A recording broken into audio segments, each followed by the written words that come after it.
I have hit the live button. Jump right into it. As soon as it Hey, just comes up, I think we're good. Oh, wait, hold on. I hope so. There we go. This whole operation is your idea. Let us not forget, Anakin, that you rescued me from the buzz droids.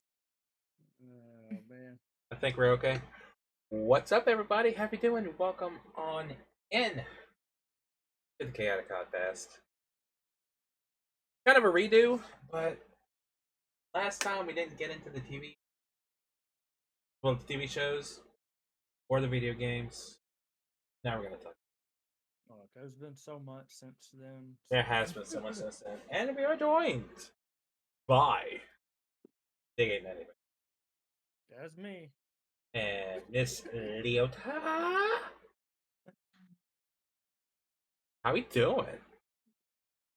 Oh, It's been a day.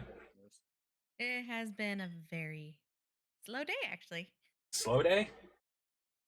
surprisingly. If if Slow day. Well, it is a if if, Thursday. if people got to work on time.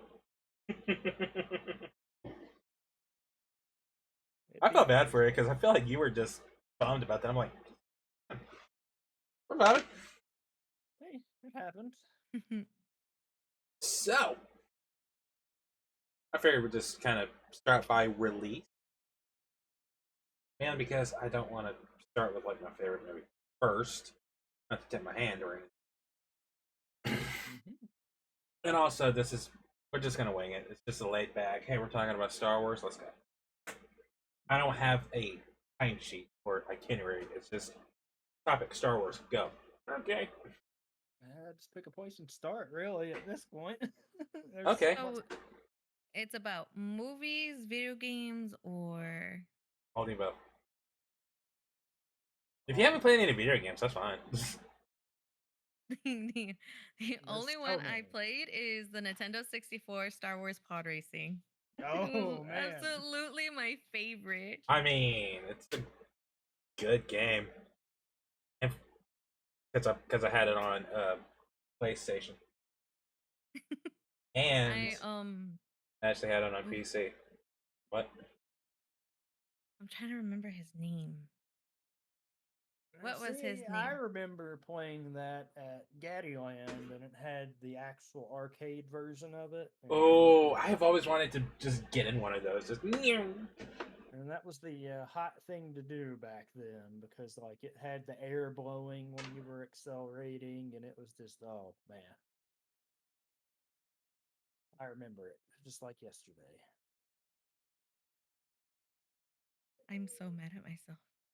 for what? Why are you Can't mad? remember his name. Anakin? No, not Anakin. It was His rival? his owner, Oh, Watto. the one who owned him and Shmi. Watto. Watto.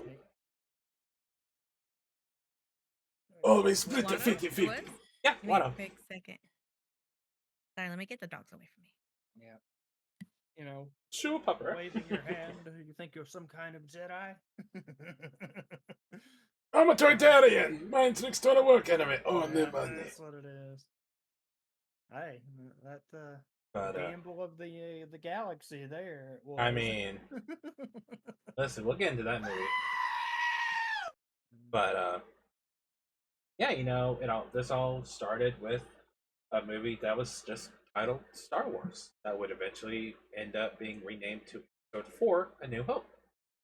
Yeah, that's what it was entitled, and then boom. Yeah. Also, I see your framed autograph behind you. That's not the Oh. autograph. Oh, That's just the picture. Oh, you didn't get that picture autographed? No, that costs more to do that. Oh, okay. Never mind. I just see the picture. I'm like, money on the drawing. I used Gotcha. that in the drawing. Gotcha. Yeah. But I honestly forgot that was back there. but yeah, what was your first? Also, it's probably gonna be a lot of rehash questions, but it's been 2 years since we did this. I forgot, so we're just kind of. Yeah. What was your first memory of Star Wars? Yeah, that was a thing, Arsenal. That was a thing. Yeah. Apparently, they commented on it. But like, by the way, we realize our oops, we're working to fix it. I'm like, this should have been an issue to begin with, but whatever. Yeah, but oh man. Oh, I want to throw a disclaimer out there real quick. There is going to be a storm coming in about an hour and a half. So if this randomly power break, The storms be a coming. but yeah, first memory with Star Wars.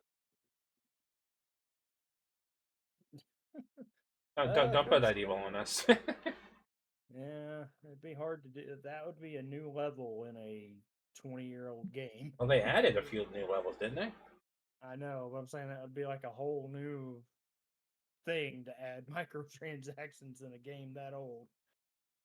Yeah, but I don't know. First memories I really have are like two separate ones because for some reason there's a blank in my mind from episode 4, which I remember getting the VHS for it at the video store, but it was also one of the ones that was uh, had been rented so many times it would barely I'm about to work. say the VHS was damaged because of just.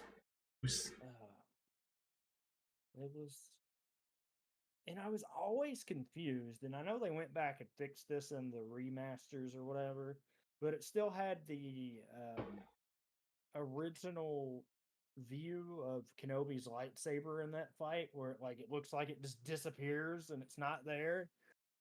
Yeah, And that always confused me as a kid. I was like, "What's how going it kind of on?" looks like it's quote unquote losing battery or something, Yeah, and it's that. kind of it's like what? We're okay. Yeah, I thought that was just like a technical glitch that was in the movie. yeah, and then when they fixed that later on, but there was that, and then obviously the prequel stuff where it's the theater seeing Yeah. episode 1. So, oh man, what about you, Leota? Unpopular believed.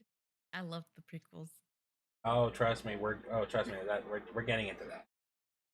But as far as like your first memory My of this first franchise, memory of the franchise would be like exactly what you guys said. Episode 4. I think I was 6. I was 6 years old. We went to my cousin's house and they were having a party and they didn't want to babysit me. So I was in my cousin's room and she's like, "Here, watch this." And she puts in Star Wars, the first movie. And I'm sitting there like, I like "Cool, this. movie." And What is that? that's kind of what started it for me because it's like, okay, well, what else did I have to do? And I was like, wow, there's a lot of sand. I remember when I was first watching it, when I was about to start calling him Anakin, when Luke was walking around, like when they were looking for the androids or robots and everything, and he's just like everywhere in my head, I was like, wow, it's so brown. That's all I can Sand. remember at the age of 6 was like, it's so brown and gritty. And I'm just sitting there in my head, I was like, I would hate to live there. Oh yeah. And then going on with all the weird noises, I remember sitting there a little freaked out because you remember back then the yellow lights. We used to have yellow light bulbs Mm-hmm. that lit the room, but your room was never ever fully lit. So I'm sitting there with a yellow light Yep. bulb watching this with scary noises coming from the first movie, and I'm like, okay, I'm kind of scared. The sand people. Yep, the sand people. But as it went on further, I got hooked and I didn't know what was going on, and I wouldn't really revisit that franchise again until I was like 12 years old, and I was like, "Oh, I remember this. They locked me in a room to watch this episode." Got curious, so I watched it, and I was like, "Huh, I like this Princess Leia. I don't know what it was." When I rewatched it and I was looking at her, like that entire movie with Carrie Fisher is what made me fall in love with her. I was like, "She is so Ooh. gorgeous." I was like, I like her dress. I like her hair. She's got a gun. And yeah. And she's got attitude.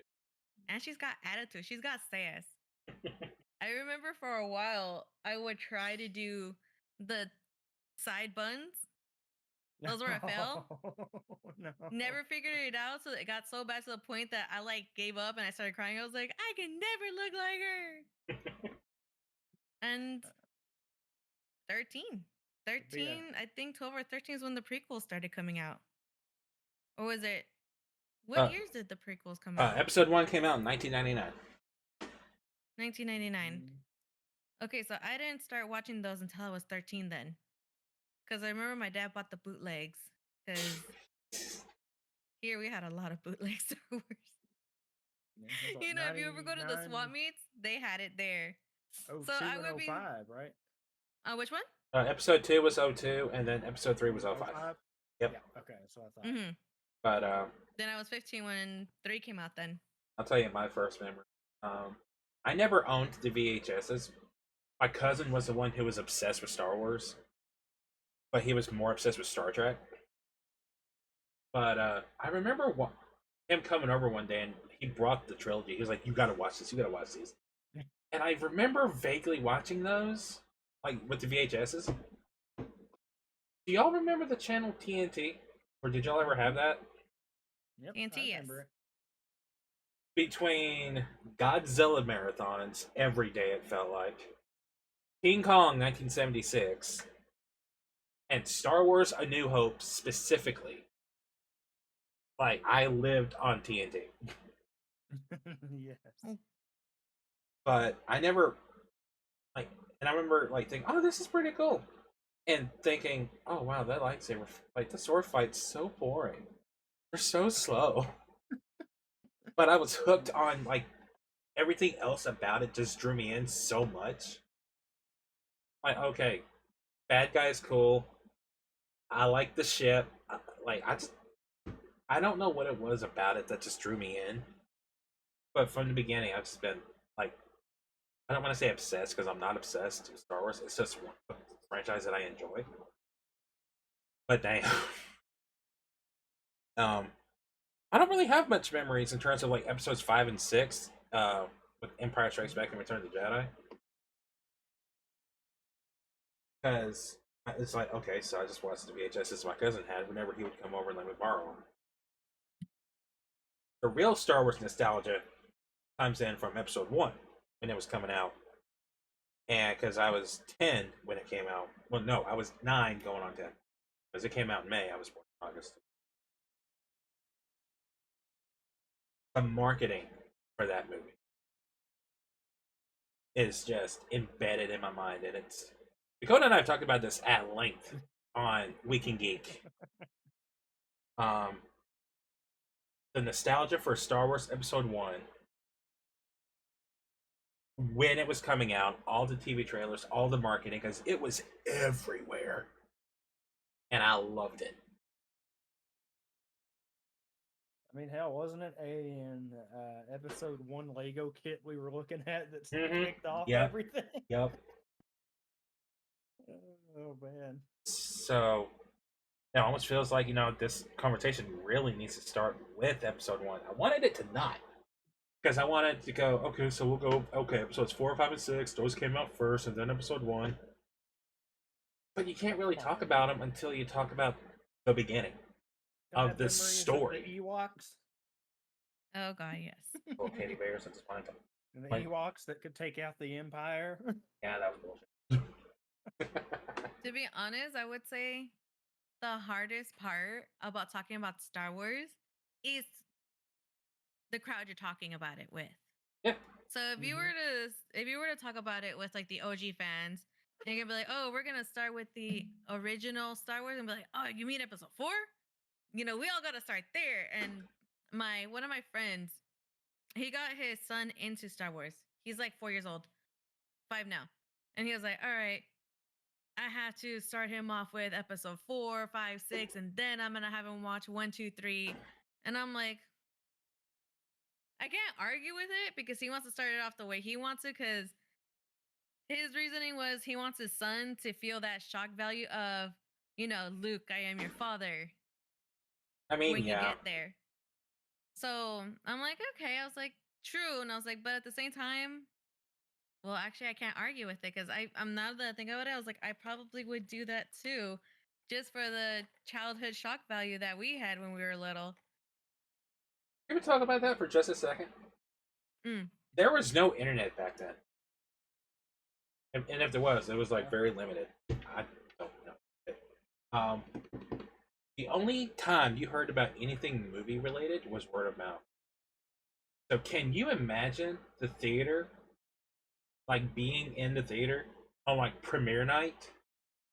First time Empire Strikes Back is in theaters, and Vader drops that bomb.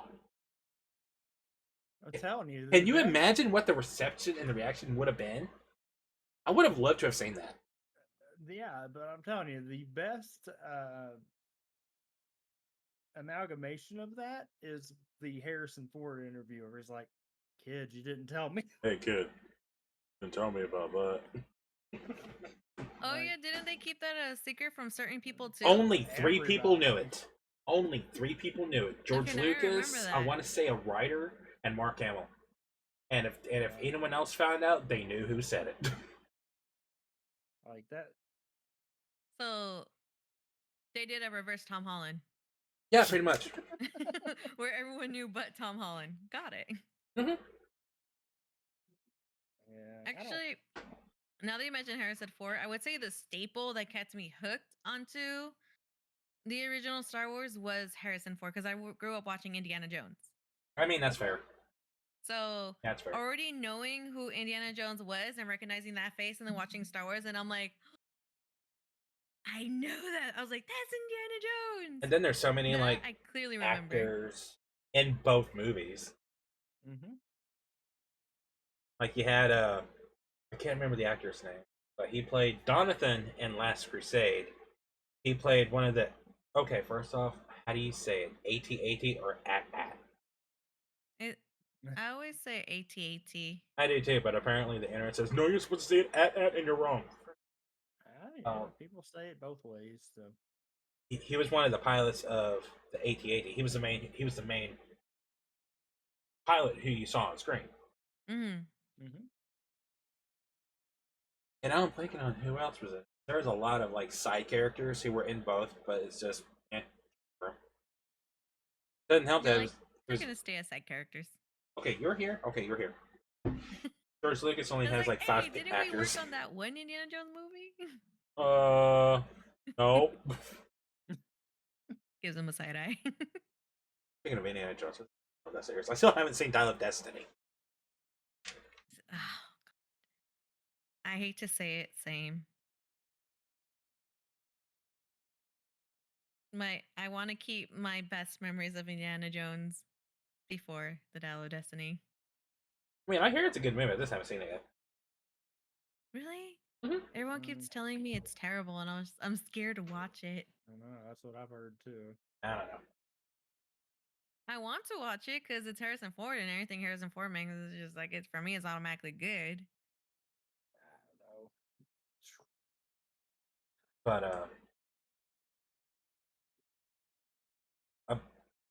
hold on, my brain just went blue screen It's okay. rebooting. It's been that type of day. Yeah, So. It's a Thursday. It's okay. We're almost to Friday. Almost there. Yes, almost. Yeah, that thing. And it doesn't affect me because I don't. But Star Wars. What was your first like experience seeing Episode 1? You know, like with all the hype surrounding it. And, like this is the first Star Wars movie in like, no,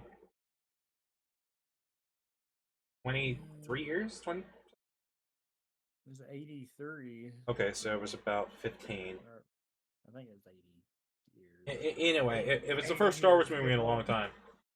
And not 80 years.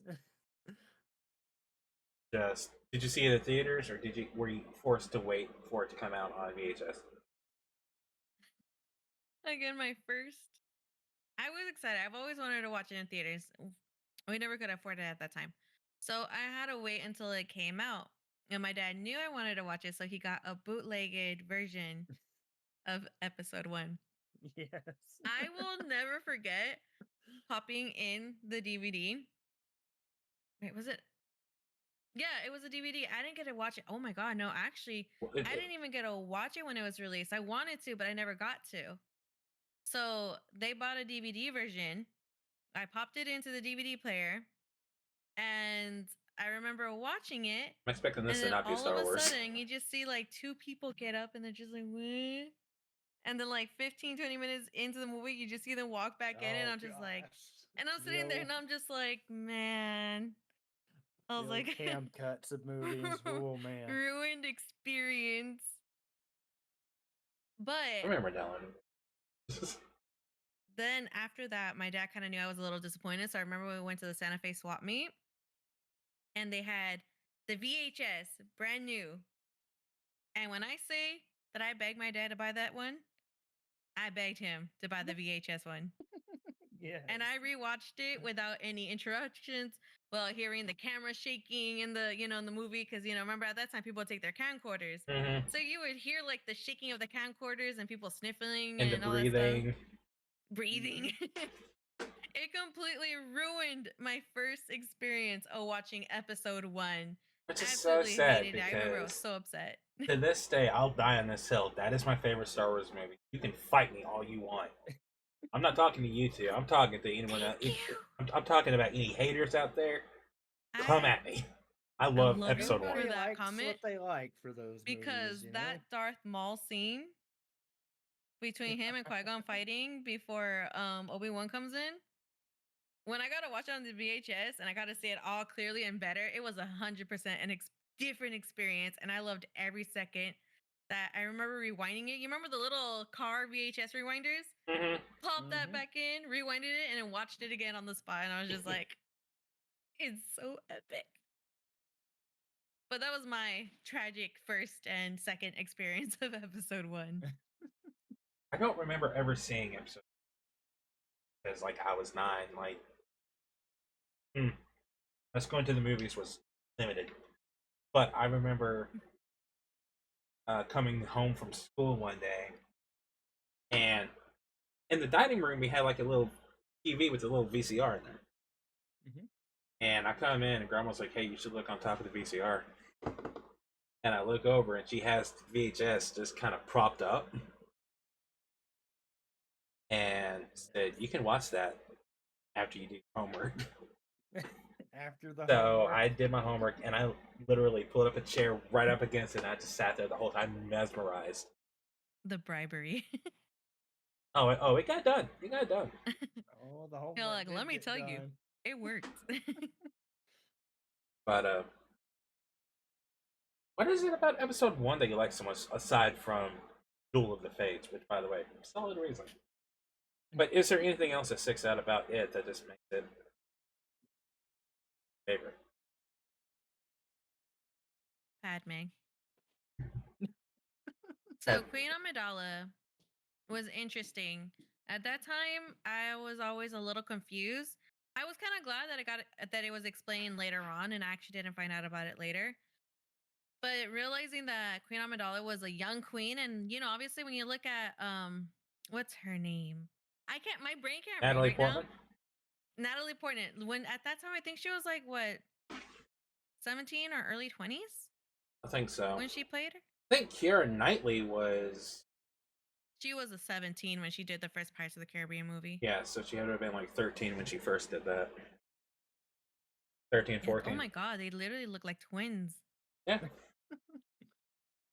So when I watched that, for me it resonated because she was younger, and I was like, huh, she feels young. I like her. She acted like she was being mature, but there was something really childish about her, and I absolutely loved it. I didn't really quite, put 2 and 2 together until years later. But at that time, it was like an awkward connection. Excuse you. My husky is being a drama queen Oh, because he got banned to the kitchen right now. But for me, it had to be her. It was 100% her because can I get a volume increase on everyone? Hold on. You? I'm gonna do it. Mhm. Meow. Volume with Chris. Meow. Unlimited power. Unlimited power! That should be Easy fun. there, Palpatine. Yeah, I know, right? Easy there, Palpatine. Am I heard? Am I heard? Can you hear him? We'll be hearing He's it's better? better. Yay. Grazie. But no, We for like me, better. it was 100% Queen Amidala. There was just that teenage connection. And for me, it was like, I already love Princess Leia, and I love how, of a badass princess she was. She had that leader attitude. And seeing her, I didn't really know at that time that Padme was going to end up being her mom either. Mm-hmm. So, because, she had how do I put it? You could tell that that's where Princess Leia gets it from Yeah. her. Yeah. And I loved it. And me being like a very when it came to wee little Leota, I was very shy and I really had no friends. And I was like timid and scared of like the whole world. So seeing someone of that age and who looked young being like so outspoken and brave, I was like, wow, I want to be her. So that was me. That's what kept me hooked was episode 1 was her, but I stayed for everything else. Mm-hmm. So she was the staple for me. But Anakin, I don't know. I guess it was just because you got to see kids. I guess for me, what kept me hooked with episode 1 is like you got to see them as a child and a preteen or a teen in two different worlds, two different roles, and you get to see how they intertwine and where they go from there. And the music, oh my god, the music score for the prequels were amazing. Those are good That too. They were amazing. That's another thing I'm, that kept me there. I literally had a CD that I begged for Christmas of just the episode 1 soundtrack that I wish I never got rid of. But I did. I've got And a then whole checklist. Like whenever like the discussion is had on Twitter or something. What's your favorite Star Wars movie and why? I've got like a whole just list of reasons. Number one is like the nostalgia because like it was like in the quote unquote prime of my childhood, so I remember everything vividly. And it's just mhm. seeing Star Wars everywhere. There's just something about it. Like I just it like seeing the vending machine, Oh god. like with like the pod race and everything. Yep. Mhm. Um, Yep. that's embedded in my mind. All the Mountain Dew and Pepsi cans, the Pizza I Hut. remember the Mountain Dew ones. Yep. Mm-hmm. We had this we had this book that we would get. It's like ABC collectible or something. There's a bunch of like just random stuff in it. And one year, like the year that episode 1 was coming out, um, like every other page was something Star Wars, and I always looked forward to getting for us to get this book just because I like looking through it. But that year, like every other page was something Star Wars episode 1, and I just loved it. But in terms of like everything in the movie, Naboo is my favorite planet in Star Wars. Hmm. I like. It's a shame someone. It wasn't blown up. Wait. You're thinking What am I? Alderaan. There we go. Why did I think no? You're thinking Alderaan. I'm sorry. You're over here like my favorite planet, and my brain's like Alderaan, and I'm like, you're like many galaxies away, and I'm over here stuck in this one galaxy. I'm a long time going to galaxies far, far away. But Naboo is my favorite planet. The Naboo It's Starfighter is not my Hoth. favorite. I'd rather be on Hoth than Tatooine or Jakku. I'm just saying. I'd rather be cold than hot. Mm-mm. But the Naboo Starfighter is my favorite like ship or starfighter in the series. I love the pod race. Just the entirety of it is one of my favorite race segments. Obviously, Qui-Gon Jinn, Liam Neeson, Ewan McGregor, Ray Park, Darth Maul, Duel of the Fates. Because, can we talk about No, going this is pod racing. going from episodes 4, 5, and 6, where the fighting was kind of slow, but they did kind of speed up as the movies progressed. Mm-hmm. To what we got in episode 1, I remember just being blown away by how fast they were moving. Yeah, it was a bit of a jump going from that. I do remember being like, they didn't do that in the other movies. Mm. We're talking And about their then fighting sequences, right? yeah, fighting style, Mm-hmm. and the Which, like, one move they did in episode 1 that never got used again. the slice in Are half. we? No, the force run speed or whatever it was. Oh yeah, that happened in like the first 10 minutes of the movie. Never used ever again. It's a standoff. Let's go. What the fuck? But it is mentioned later on, though, isn't it? Might be don't in the remember. might be in Clone Wars, but it wasn't mentioned in the movie. No, yeah, I think it was in like the side stories. In the main movies, yeah, never really. Wait, Yeah, I don't I remember. remember watching episode 1 and thinking, "Hey, Obi-Wan, you have force speed. Use it." Oh, the fight during the fight. Yeah, when he gets split up from Qui-Gon, Like just use that. he could have caught up, and yeah, but no, no. I'm over here sitting in my brain. I'm like replaying scenes in my head. I'm like, hold on. I'm like, you're right, because they don't even do it in the newer treacle. I mean, Mm-mm. the Trilogy. new 3 movies. It's never mentioned again. But it's That's all terrible. over That's a Knights of the Old sin. Republic. Yeah. I remember using that skill quite a bit in that game. Use the skills everywhere. What about you, Dakota? You and I are spilling our hearts out about episode 1. What about you? I don't have much to spill my heart over for episode 1. I'm sorry. No, his favorite's episode 2, Attack of the Clones. Why not Oh episode 1? man. No, I did. Well, episode 1 has all the like. It has the more of the nostalgia side for me, but to this day, it is the hardest one for me to rewatch. Really? Yeah, because nothing really happens in the first half of the movie. I mean, they go here, do this, then they go to But the pod race. the Gungans, and then they go into Tatooine and everything, and it's just like, Otogongo is a beautiful civilization. well, that has nothing to do with the entertainment value. I would say But it was a little more informative because I think episode 1 was the first movie they mentioned midichlorians. And that's what pissed a lot of people yeah, off. yeah, And I think that was maybe the last time they ever mentioned No, they didn't. Did they ever bring that back up? they might. It might have been I don't know if they ever. I don't think they do, actually. Now you got me thinking. Maybe 7, 8, and 9 they did. No. No, they definitely didn't there. No, they So they didn't. just mentioned it in episode 1 and then just never mentioned it ever again. Yeah. There's really no reason to Motherfucker. in 2 and 3. Sick of these people calling.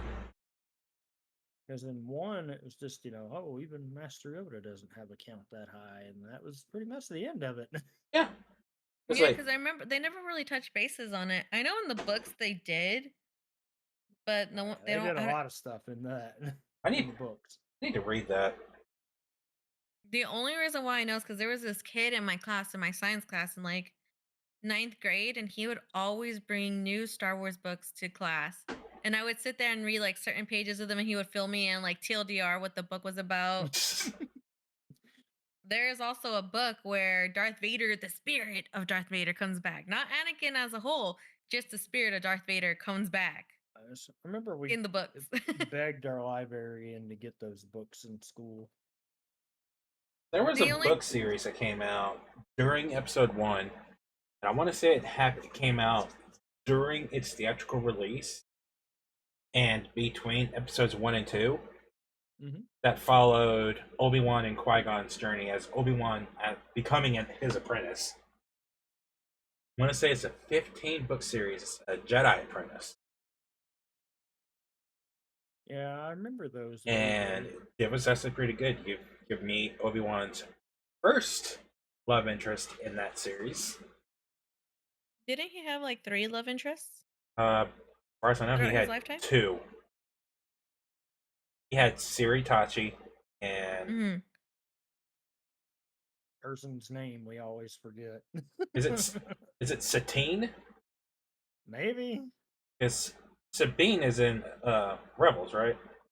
Yeah.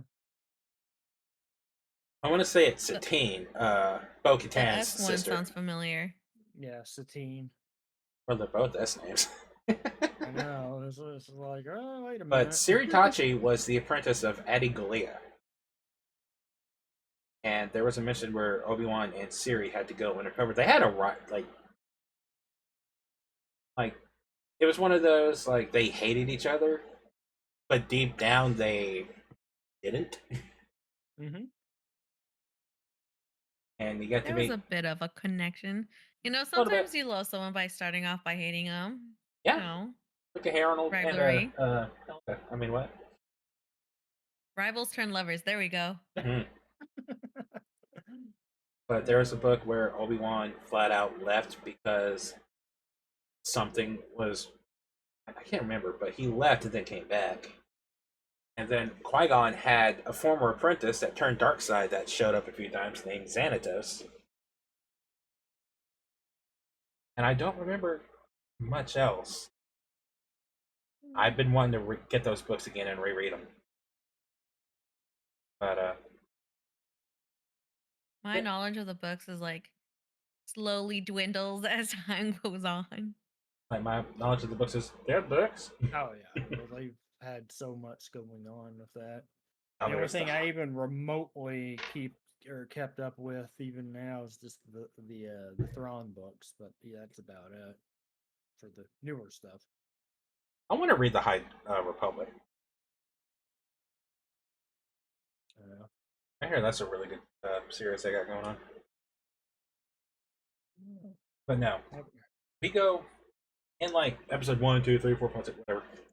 We go from the series starts from episode 1, my favorite movie of the Star Wars series, immediately into my least favorite, Attack of the Clones. Man, you'd be hating too much on it. I It's not a bad movie. I don't like sand. There's more to it than just that. There's a lot more to it than just that. But you know what? That is a line that will forever haunt Anakin. Oh, I Him know. just looking over the rail, looking so serious and deep in thought. And he's like, I hate sand. And, Padawan's just looking at him like, oh, traumatized. I should kiss You her. don't Oh like wait, no, I shouldn't. sand. It's rough. It gets everywhere. I'm sorry, Hayden and Natalie just didn't have much chemistry. Hayden No, Christensen did not deserve that much hate that he got, though. Yes, 100%. He's about to come at me now. Honestly, when I saw Hayden Christensen playing Anakin in episode 2, girl crush, 100% started the instant I saw him. And I was like, yep. And This is where it begins. Not to jump ahead, but my point was later proven. It really was because Ooh, I want to know. Hi, Wesley. I mean, it's not really spoilers at this point. Not anymore. No. Like because he came back in Obi-Wan, No, even that, but him and Ahsoka was like even I'm sitting here going, "Yo, yes." Mm-hmm. And I knew it was like the writing, but Ewan made it work. Christopher Lee made it work. Samuel L. Jackson was Samuel L. Jackson. Oh, yes, he was. Tamora Morrison made it work. But the difference there is it was Anakin, and they did not have Lucas over top of them in that manner. No, they didn't. Thank God, that really made the difference. When you're the main person, Lucas is all over it. So, but it was his story. That's what he wanted. So, I mean, listen, I'll go back and I'll apologize about how much I hated on Attack of the Clones, especially now. But realistically, he did his best. I feel like he was a little robotic in certain scenes, but yeah, there were moments I confused him for 3PO. Yeah, but he really did get the hang of Anakin. especially in episode 3 where he made me cry. I got Salt to talk about episode. Mhm. I'm actually not ashamed to say that I did cry watching episode 3. I know it's Yeah, weird. I know, I'm sorry, but it's it's not No, weird. weird. I But cried too. Oh, but no, it's like, outside of, the stuff in episode 2, like, oh, Master Obi-Wan would be grumpy if he saw me doing this. But no, there's some other good things that I liked about it. It had a mystique, it had a mystery.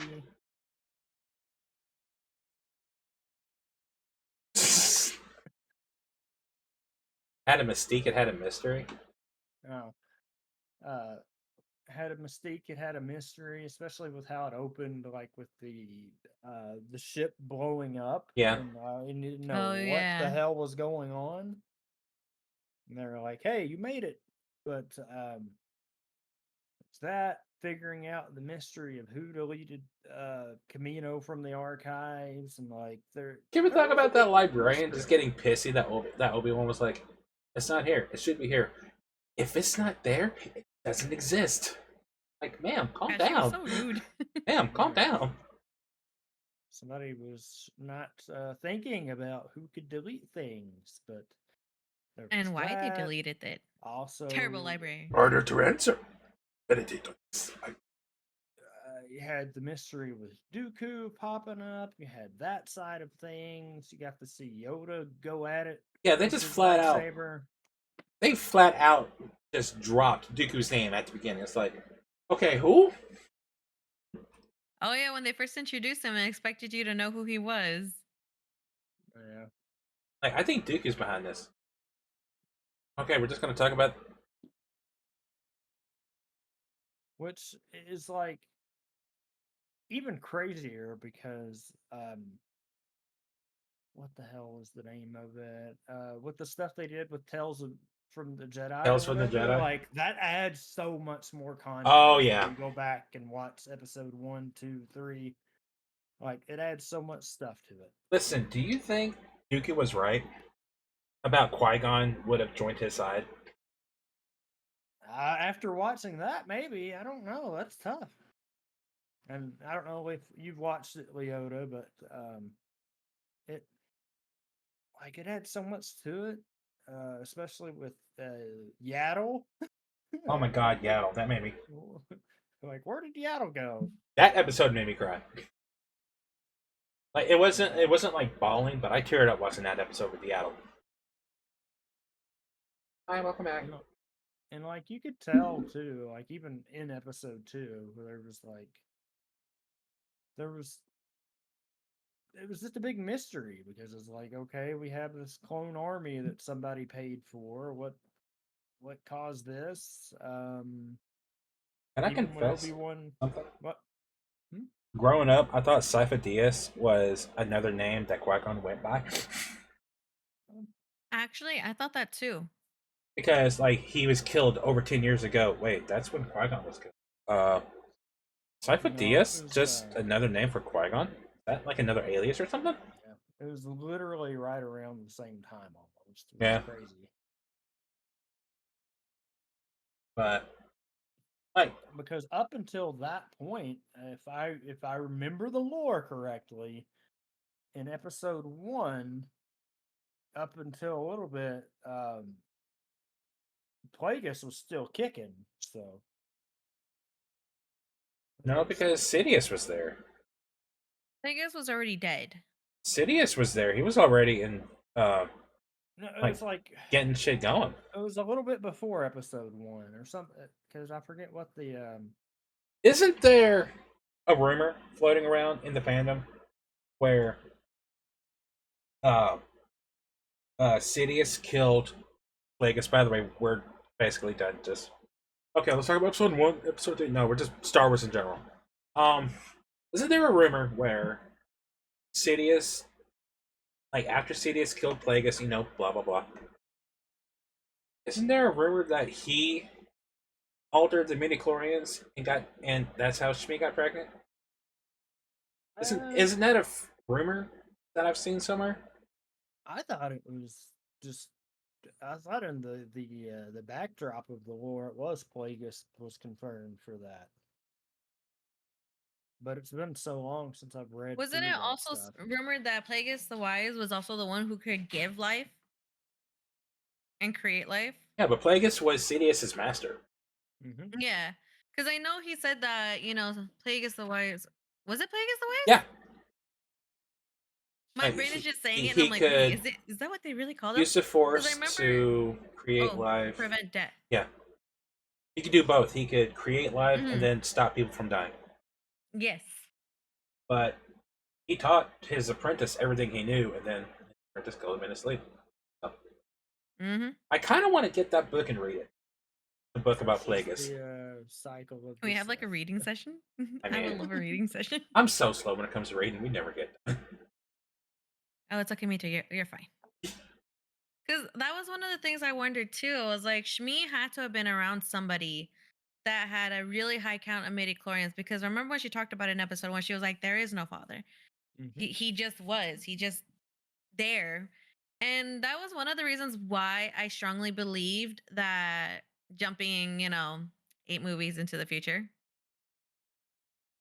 or well, 9 movies into the future, why I believe that Ray could possibly be pregnant with Ben's child without directly getting pregnant Oh, because of the I hope not. midichlorians. For the love of God, I That hope not. is That was my the that's worst my ship. theory. I Oh, hated that no. shipping. That was an awkward ship. But my I thing hated is it like even so like bad. Raylo. I hate to say it. I watched 789. They lost me in episode 7. Really? They I knew he wanted out, but when they killed Harrison Ford, I was bawling my eyes out. My heart was shattered. I was like, "No, I'm done." My friend was like, he had to hold me by my wrist to like keep me from walking out of the theater. I was literally getting up to just leave. I was like, I don't want to watch this movie anymore. It's over. They killed off Han Solo. I do not give any fucks anymore. I was done. That was my hardship was when they killed Han. I was I if I could remember, like, strangle Kylo. overall, what's funny about that is overall, episode 7 is my favorite out of the sequels. Really? Which is funny because it's literally just episode 4. Still fun. 7 and 8 and Jurassic 9 World is technically. essentially just Jurassic Park, but it's still fun. And yeah, somewhat. But The saving grace was Carrie Fisher for me. Carrie Fisher was the saving grace. Rest in peace to our fucking forever Oh, general. the Queen. To our queen general. She's gonna be known as Queen General from now on, okay? But yeah, Carrie Fisher is why I kept going, especially with episode 9. I stayed for her, 100% stayed for Yeah. her.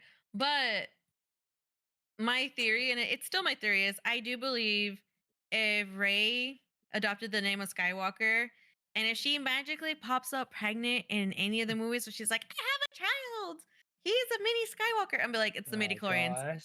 They never got intimate, they might not have, but she had a high midichlorian count. He had a high midichlorian count. Boom, there you go. They created life without ever, because they were able to see each other in basically the same existence without being in the same room. That's how high their force. Yeah, that was weird. Or- That was weird. That was just Yeah, a weird that was concept. really weird. Here you go. It was weird. It doesn't make sense to me yet. If you guys could explain it and make it make sense, I would appreciate just- it. I have no knowledge of this. I cannot help you. It's just like a force But- projection thing. Here, you can hand it across the galaxy. Yeah. I want to blame Emperor Palpatine because we know he had a hand in making all that possible. I'm still. Somehow, Palpatine returned. That wasn't Poe saying that. That And was he had a Oscar son. Isaac. And a granddaughter. Yeah. That too. Yeah. Palpatine. Somehow. Somewhere in a galaxy far, far away, somebody was interested in Palpatine. We don't know why. Someone saw that and said yes. Well, Okay, it's funny though because we joke about this, but in the actual like original extended canon, like he came back like 5 times. So I mean, it's not that far of a stretch Yes, but the that's extended fair canon because was rendered uncanon after Disney bought Star Wars. until they decide, hey, we want to pull this back into it. Yeah.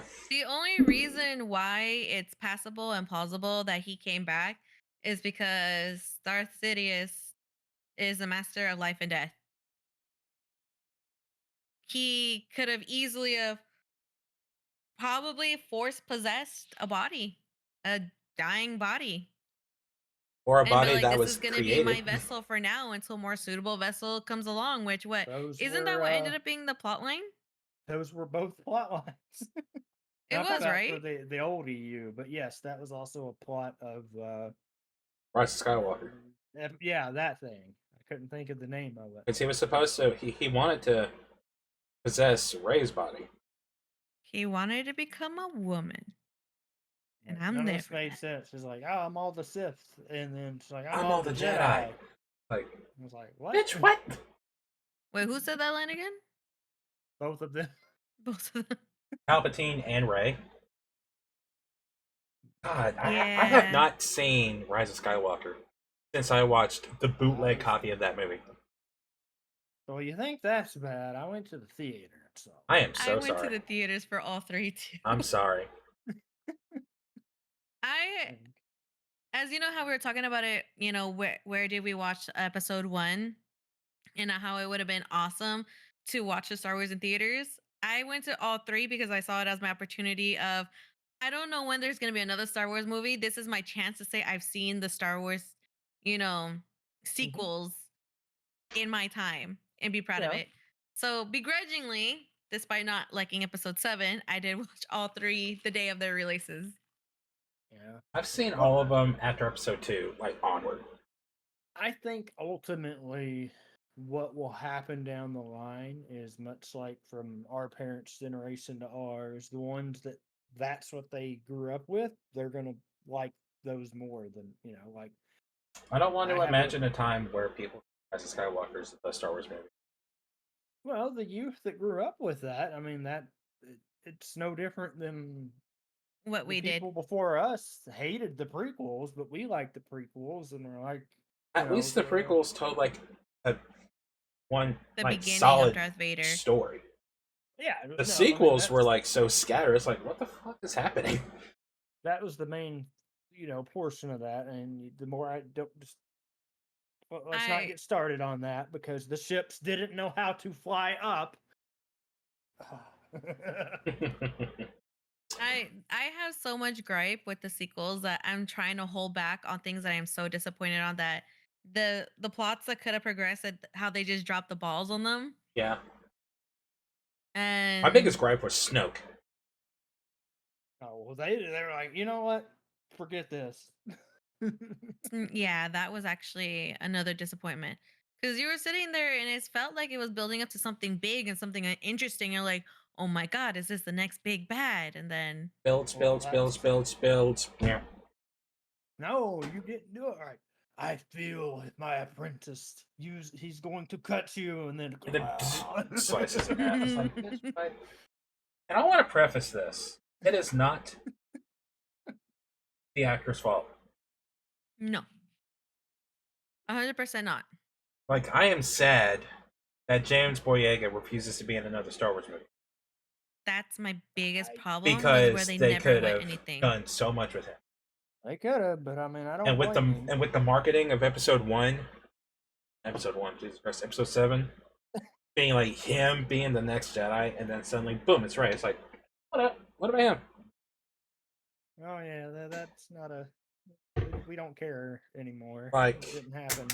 now that Dave Filoni is more over the Star Wars series moving forward, I want to see what would happen if Rey had trained Finn.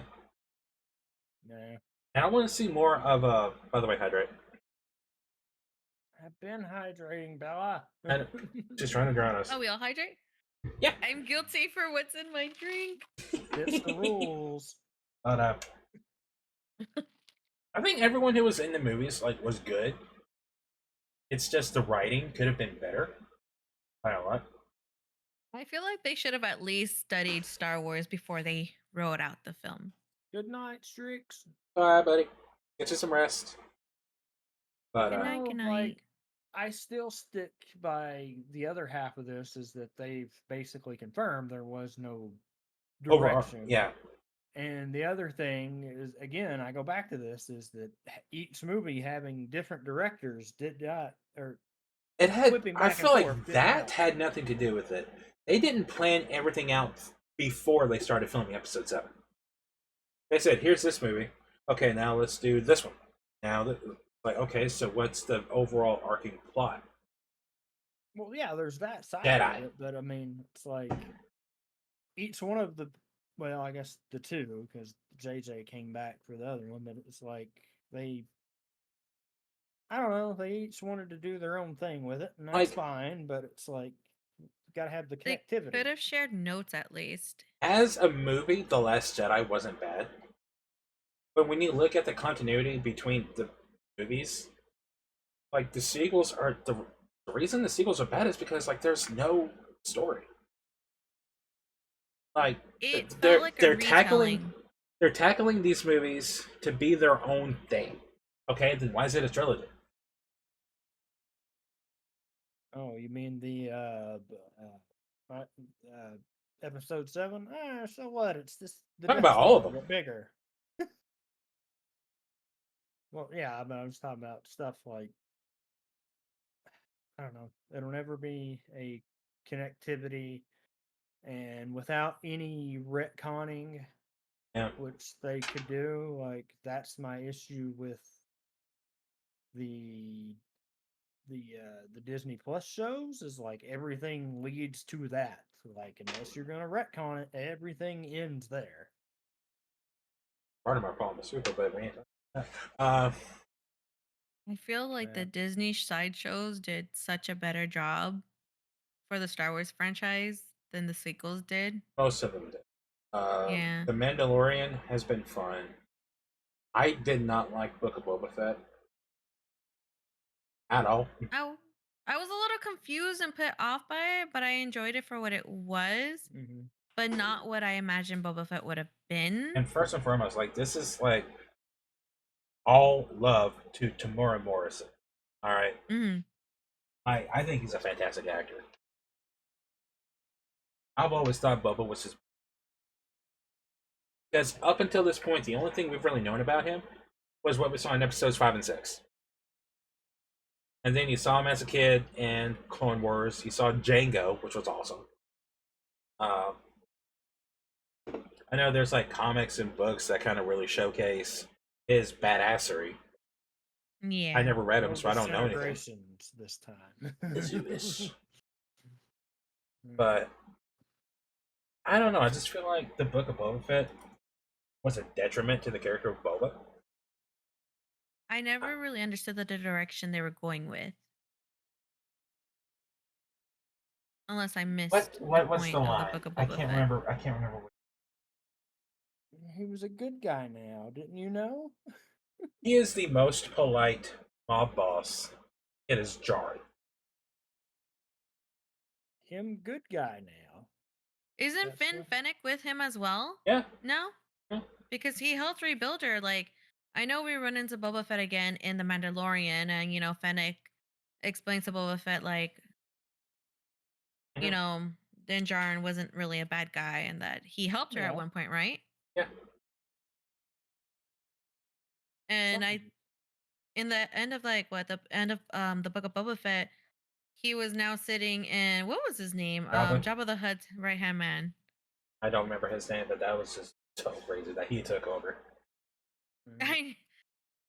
I don't know. I don't really have much of an opinion because I don't know what direction they're going with, because it was just that one They're season, going in right? no direction. That's where They're going in a circle.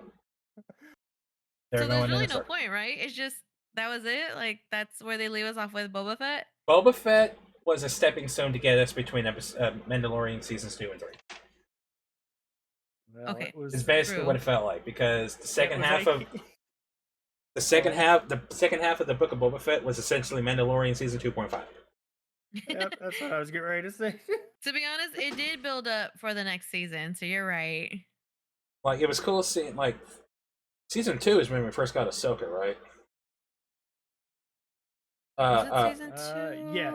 Was when we Mando, first got yes. Rosario Oh yeah, Dawson. because she Yeah. helped him get to the what was it, the scrying stone or the Force stone? They're trying to find A Jedi for Jedi. Yeah. for Grogu, yeah. Yeah, and then I got him fucking Skywalker. I mean, at Man. least it was Mark Hamill, okay? At least they gave you Mark. They gave us CGI Mark Hamill, but I it was would've- Mark Hamill nonetheless. I would have preferred Sebastian Stan just because he looks just like him. To be honest, yeah. And any Which newer was, ones that they like- want to introduce him, Sebastian Stan. Which was like nuts because when that happened, I think Mark Hamill was like, "Yeah, I didn't do anything for this or whatever." His voice though, how did he get his voice to sound that youthful? I know he's a voice actor, but like your voice ages a lot. He wasn't involved, if I understand it. No, right? Like, I it think all he just- was, but I don't remember exactly to what extent. Unless I misread the thing, because I thought he said he wasn't involved in it. As far as I knew, he said he was. He wasn't involved in that much of the fighting scenes. Like he had a double for those. But all the other ones, especially his speaking lines, it was Mark Hamill, wasn't it? I just wondered if they said it was. I don't know. I just remember them saying that he didn't really do too much, and they just did everything else. He probably just had him in a blue suit with the little dots on his face and be like, all right, make facial expressions. Look angry. Look wise. There you go. We'll do the rest. We'll call you. That's basically what they I'm did with looking the it up. CGI. I'll keep going. Yeah, there was something with it. I don't know. They did a couple of things with that, but I mean, just But like that nonetheless, aspect. that whole scene was good though. I know there was something that See- happened where the fans weren't too happy with like the deep face cut that they did for that, and There so was something and, for and that. so this YouTuber took that scene and made it look better. Disney hired that person. I know what you're Yeah. talking about. I watched his video when he did that. He's actually really good. Isn't his entire YouTube channel dedicated to deepfakes and how to Yeah. improve it and make it look better? I think so. Yeah. Something like that. Yeah, because he has like his own studio and his own crew and everything. And I was like, they should just hire this man for every movie. And apparently they did. They did? Like Disney officially? hired them, I think. Yeah, Yeah, I think Disney I hired them. remember right. Can that they was the put him other- on the Marvel projects, please? Because Hey, Marvel's starting to cut back a lot. I'm rethink getting a little their, irritated with their visuals. I know this isn't a Marvel conversation, but I'm kind of getting irritated with how. Hey, I'll throw this out there real quick. I loved the Marvels. Well, I well, thought the it other was a was fun talking about movie and the it was really good. effects. Well, are you talking about the effects, right? No, the effect. Yeah, the effects. Yeah, The okay, stories so- is good. I'm just getting a little bit like irritated with how they're kind of letting up on like the visuals. Like Thor: Love and Thunder. Yes. Oh my God. I hate Hold to on, say it, I hold love on, the hold movie, on, but hold the on, visuals hold on. killed me. Did we? We didn't do Phase 5 yet, did we? No, I don't think so. I'm plotting. Uh, Anyway, Star Wars. Star Wars. I like how we went from episode 2 to episode 7 and 8. That was my fault. I'm sorry. we Okay, did back to good episode jump. 2. We're just talking about Jar Star Jar Wars. Binks. 1, 2, skip a few. 1, 2, skip a few. All of this is bullshit. Jar Jar Oh, Binks, man. episode 2. Because I had a hot How take did about. he get a Senate job? The biggest dude. You know what? He cleaned up. He got He smart. was named emergency power. Yeah, the whole Actually- reason everything happened is because of fucking Jar Jar. Way to go, dude. You know what? Since we're gonna talk about, since we talked about the letdown of Which by the Finn, way, I believe they made it canon that after Palpatine took the power and everything, Jar Jar was blamed for it, and so Oh, people hated him. And so he spent the rest of his life living in shame, and he couldn't get a job to save his life because he's the reason for the empire. Yeah, I think he was a part of a traveling circus or Yeah, he something was in a the part of a stories. clown, but just no one wanted to work with him because of that. So you're saying we have the empire because of you? Nisa, no, no. Yeah. Yeah. Mm-hmm. Zar Zar does not know. No wonder you were exiled the first time from your people. You should have stayed in exile. Fun. Okay. Why would you banish Jojo? It's a long hotel, but a small part of it would be Misa clumsy. You were banished because you were clumsy. You mightn't be saying that. Well, it's like Qui Gon saying the ability to speak does Does not not- make you intelligent. I That. speak. What did you guys think of the old theories that Jar Jar was Palpatine's Yes, I hated it. Sith Jar Jar. I hated it. Oh, now you can't hate Sith Jar Jar. I can and I do.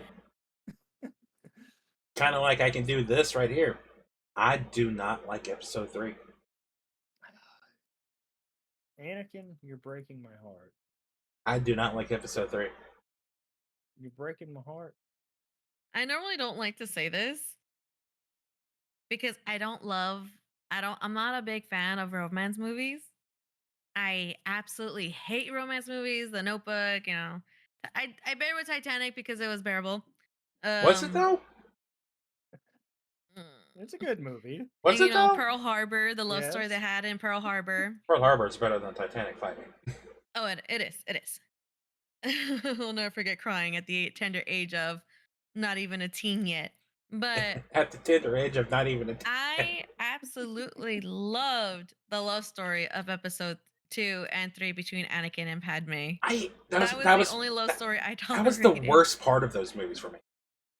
Was Aw. anything involving those two? Come on. I loved it. I hated was it. all about them. I hated it. You know that meme where it's like, it should have been me? That was my teen years when it came to Anakin and Padme. I hated it because there was It no should have been chemistry. me. Like I hated it. The only thing they had is that they knew each other since childhood, and Anakin has always been enamored with Padme's beauty. Are you I an mean, that angel? part made sense to me for that aspect. Yeah, but the He was amount of just a times very passionate little boy, and I feel like that was like but the amount of deeply times he made misunderstood. her visibly uncomfortable, it's like it's almost. I'm about to make this comparison and it hurts myself. Oh boy. Oh, I'm ready for it. Anakin and Padme is the equivalent to Penny and Leonard in Big Bang Theory.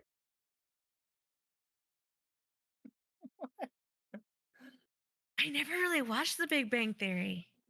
I mean, yeah. I mean, maybe a little bit. I would need another comparison. I've never watched. I'm Uh-huh. not gonna say I never watched The To- Big Bang Theory. I'm familiar with it, and I've seen like some Uh, episodes, but Try to swoon the girl. and Hey, it obsess worked over for her him. the entire time until she finally says, "Hey, fine, whatever." It worked for him. shit. Anakin was wooing the wrong person. I'm over Mhm. here with every little action. I was One like, of my wow. favorite TikToks, and I have it saved. And I actually did a, Show us. I actually did Show a us. thing of it. I can't show it, but Can you send it to us? I want to see it. if I could find it on here. But this girl was talking about. You're telling me that little punk ass Anakin, that Padme chose little punk ass Anakin when Daddy Wan Kenobi was right there. It's like, yeah, Kenobi's heart was somewhere else. Yeah. I'm just saying. He didn't even make an attempt to try to woo Padme. He was all about business when it came to the senator. He knew what he liked, and Padme wasn't it. That was not his type of woman. I'm just saying, like it just yeah, I agree with that. I can Like, find was it. she strong and sassy in her own way? Yeah, but she's not the type of woman that would have went well with Obi-Wan. Well, I had to double check this, considering he was 25 and she was 14 when they met. I don't. Not, In in real life or in the Okay. lore, in the Obi lore? Wan was Wait. 25. Uh-huh. I had to double check that just to make sure. Wait, In wait, episode in one? In episode episode one? 1? Yep.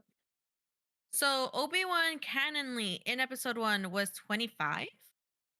Yeah, that makes sense. He looked like a fetus. No, that's a very he just looked young. He looked I know Anakin was technically the fetus of the entire show, but Obi-Wan just looks so young. I would, if I were to look, you know what? Never mind. I'll just stop talking. I had to think about it. I just had to remember. I had to remember the conversations I had with my coworkers, and they're like, how old are you? I'm like, I'm 33. They're like, I thought you were 24, and I'm like, oh, never mind. So you It's know what? okay. You're right. You're right. Hey, the younger they say you look, the better, and the older we get. I take it all as compliment. All right, Yeah, you're right. Obi-Wan, you win this round. So then, okay, so Padme was 13 in episode 1. Anakin was what, 9 or 10? What was it? I think he was 9. That was the line in the Weird Al song. Like, he's 9 and she's 14 or something. Oh my god, you're right. But in episode 1, Padme never not once, like, I think this is she it. liked Anakin, but she always treated him as a kid, the kid he was. She never really treated him any older, and she never really like talked to him a certain way that made it seem weird. She always like, oh well, you know what, you're young, you know, this and that. Oh, they're gonna train you well. Well, But he sure as hell did. Are you an angel? and it was all Anakin, okay? He was the one who was like, what planet did he say? He was like, I heard that so and so from the planet would look like angels or something. Oh yeah, yeah. Was it? I heard the deep space pirates talk Nice. about them. They're the most beautiful creatures in the universe. Yep. They live on the moons of Yep. Diego, I think. Yes, yes. That line was cute. See, Bella understands. When he said that line, I'm like, oh boy, you was in the wrong person. That line's working on me, okay? I didn't say it wasn't a cute line. I just Leota said that Padme was like, I'm cool. Anakin was like, hey, are you an angel? Like, it was fine in Yes. episode 1. I'll give you all that, but in episode 2, like, he was just so creepy about it. That's where it got Okay. more. Yes, it got weird. She was, in Padme's defense, she was trying to keep him at arm's length. She was trying to keep it strictly business, and she knew he was making her uncomfortable. Okay, you guys have to make me admit it. You know, the way she would look at him, the faces she make every time he would compliment her, She or like even look at told her a certain him, way. "Please stop looking at me like that. It makes me uncomfortable." And the way he said, "Sorry, my lady," with the creepiest smirk, I'm like, someone slice this man's head off now. Like, you can do better. And technically she could, but I'm sorry, but those lines were working on me too. That's teenage me sitting there like, But I am oh grown my up. god, this is my said romance so film happening yourself. right in front of me. Like, Like he was, like I said earlier, when he was using the force. in to your bed, cut skip the it, young fruit- Padawan. Cut the He fruit did and feed use- it to her. Like what? I will say this though, and I've told Dakota this ever since I watched Clone Wars. That show made Anakin better. Yeah. Made everyone a little bit better and deep down. I mean, it made Obi-Wan better, but then again, Obi-Wan's my favorite character, and it just made him even more awesome. So, Well, It that's what did I'm saying, make made you Clone have Wars- a bigger Clone Wars appreciation made- for Ewan McGregor. Clone Wars made Obi-Wan and Anakin actually tolerable, and he was actually cool. I liked Anakin in Clone Wars, Mhm. which makes And it his gave him more depth and character too. yes, which is why I'm so pissed off at this story. I get it; he was in love Over with here Padme. playing with slime. I was wondering where you were playing with. The slime. Like, his eventual fall will always be like one of my just least favorite moments in film or like in pop culture. I just hated it, especially after watching Clone Wars season 7. Like just how level-headed he was, and then suddenly cuts off Mace Windu's hand. It's like boom, dark side. It's like, bitch. He If you didn't he break the was rules, you always would be in the situation early. I want to Yeah. say that that's probably the one part where the Jedi let Anakin down is that they didn't properly teach him how to deal with his emotions because they knew from the get-go that he was overly passionate. Yeah, Yeah, they He just it, said, "Hey, don't." That was the point. That was I blame the Jedi. Their rules were too strict, they were too strict. well, maybe if Mace Windu wasn't a dick to him forever, which that made no wouldn't. sense. They were fine in Clone Wars. They were fine in Episode 2. Suddenly, like you hate them. Like why? You He know how you he solve only this entire thing? Hey, uh, thanks for telling me this, Skywalker. Just chill here. You're gonna be a master when we get back. I don't think him being a well, master would have. That yeah, that would have I that would have mean, been Mace good. Windu's dislike for Anakin wasn't really without warrant. No, Anakin wasn't in the wrong with a lot of things he did, and he did want to make his higher ups proud. He did want to make Mace Windu happy, Mace Yoda and Qui Gon proud. He tried really hard, despite being extremely stupid, passionate, and overly emotional when he acted, because let's be honest, he didn't think logically half the time. He went off of his gut feeling, and he was extremely like emotional. He would go with what his heart told. He led himself with his heart. That's basically what it He was. did. But That's a no-no in because of Jedi that, rules. I can't really blame Mace Windu, because but at the same all right, let me put it like this. Mace Windu is at fault. All of the Jedi masters are at fault because they knew that Anakin is extremely passionate and he wants to see the good in people and wants to trust people. But because he knew that he was such a kind-hearted kid and wanted to see the good in people and didn't want to believe, oh, there could have been ill intentions, they also did nothing to stop that bond that he was building with Ambassador Palpatine, Hmm. with No, Senator instead they Palpatine. pushed him closer to him. They pushed him closer to him. So it's like when you have someone sitting there and be like, "Oh, you're a wise young man. You're a genius. Oh, you're a really good Jedi. They should be proud to have you as one, among their ranks. You should But be here's master." But the Council elects its own members. They will never accept us. I think they will. They need. Oh, No, they but need. here's the thing about that. I can't remember. I think it was in yeah, it was in the first part of episode 3 when they were doing all that. Obi-Wan and Mace and Yoda, they literally have a conversation about that. Like, I don't think his relationship with him is, too. He's Anakin like, did I don't not like take to those his two being. Hmm. Anakin did not take to his new assignment with much enthusiasm. Yep. Very dangerous, putting them. I don't think they're working out. Exactly. Almost They felt like he knew. And when Not mind me, just Senator quoting these Palpatine was movies. requesting Anakin, they could have easily put a stop to that and sent him on other missions and like pushed him further away from Palpatine. I mean, from yeah, from Palpatine. But realistically, they also didn't really do that much to kind of like prevent it.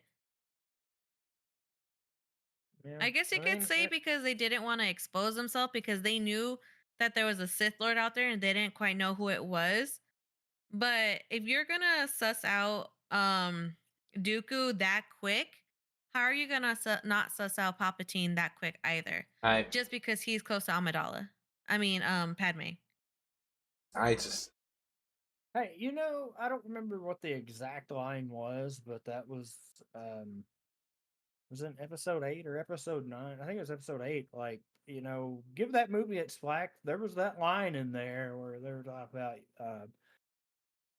the Jedi and their arrogance and all of that. And I think, yeah, Luke said it, and like, it was on point. It was like their arrogance led to the creation of To their everything. downfall. Yeah.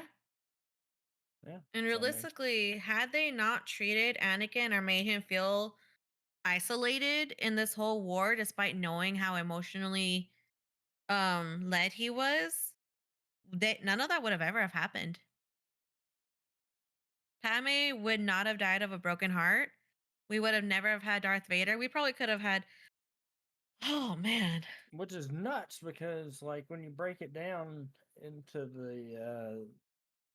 the aftermath, there, when it's the extended lore, whatever happened, it was like, hey, Palpatine did all that. Like, he made the nightmares all like. I It's gotta use this, the restroom real quick. I'll be right back. yeah. But he made he plotted everything. He had the nightmares for Oh, Anakin. Palpatine was a fucking genius because he played two parts of one war. Mm-hmm. He played both sides. It's like when he was Chancellor Palpatine or Senator Palpatine. Like you couldn't tell he was a Sith Lord, but then like I don't know. I think that also has to do with like Ian McDermott just being.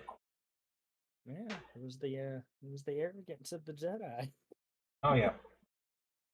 I had everything going, man. It was just Oh, I could not. I would not. like that. The That's what I like, is that psychological aspect of the series and getting stuff like they were like, yeah, we're good. If there was a Jedi, we would sense it. All good. Like, or I mean, a Sith Lord, we would. Uh, Looking back on it, I don't think he would because it didn't. Didn't Yoda also hi I'm back? Welcome back. Didn't Yoda also admit to it also being his fault that he wasn't more aware or that man, I'm trying to yeah, remember where it was. Because I remember Yoda also blamed the downfall of the Jedi on himself too. Which, to be fair, as much as I love Yoda, as much as we all love Yoda, he was also at fault. yeah. I mean, What's like, that line? Hold on. I was like googling shit. they're like I should the do that Sith too, were actually. extinct. We took care of them. Like, there's a line. Like it's floating around everywhere, and it's so true. It's The like in Jedi's episode. problem, I mean, the Jedi Order's problem is Yoda. No being can wield that kind of power for centuries without becoming complacent at best or corrupt at worst. He has Yeah, it's no the whole idea that council. it's overtaken him. He no longer sees all the little cumulative evils that the Republic tolerates and fosters, from slavery to endless wars, and he never asks, why are we not acting to stop this? Live alongside corruption for too long, and you no longer notice the stench. The Jedi You know cannot what? help the slavers of Tatooine, but they can help the slave master. I mean, yeah, it's definitely the He, point.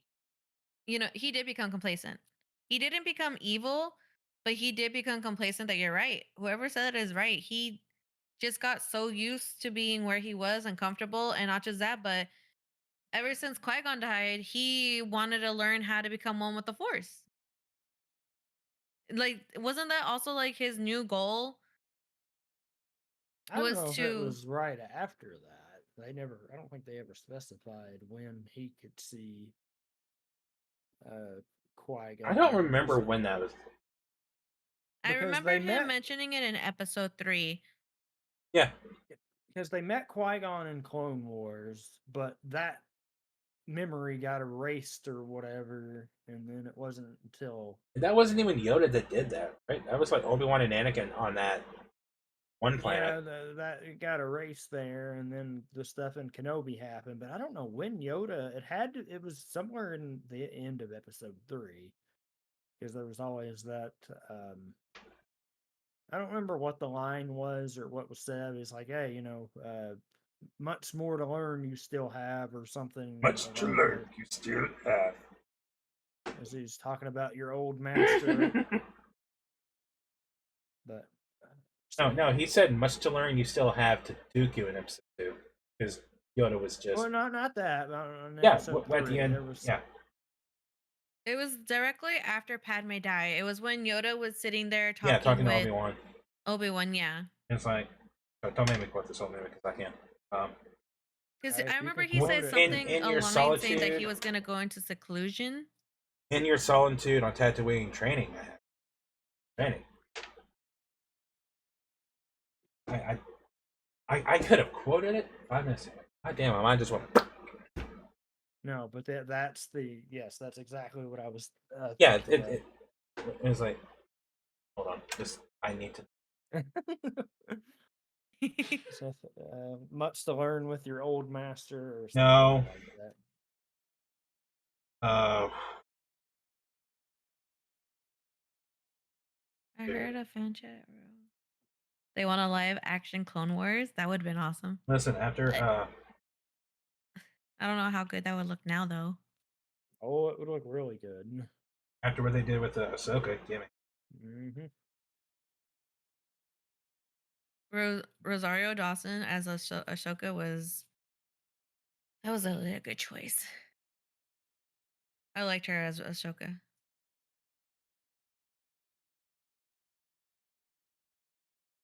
But I'm trying to think. I wish you know what, that kind of makes now I'm gonna do that from now on. Every time I see like a TikTok video talking about like anything Star Wars or anything related, I'm just gonna save it from now on.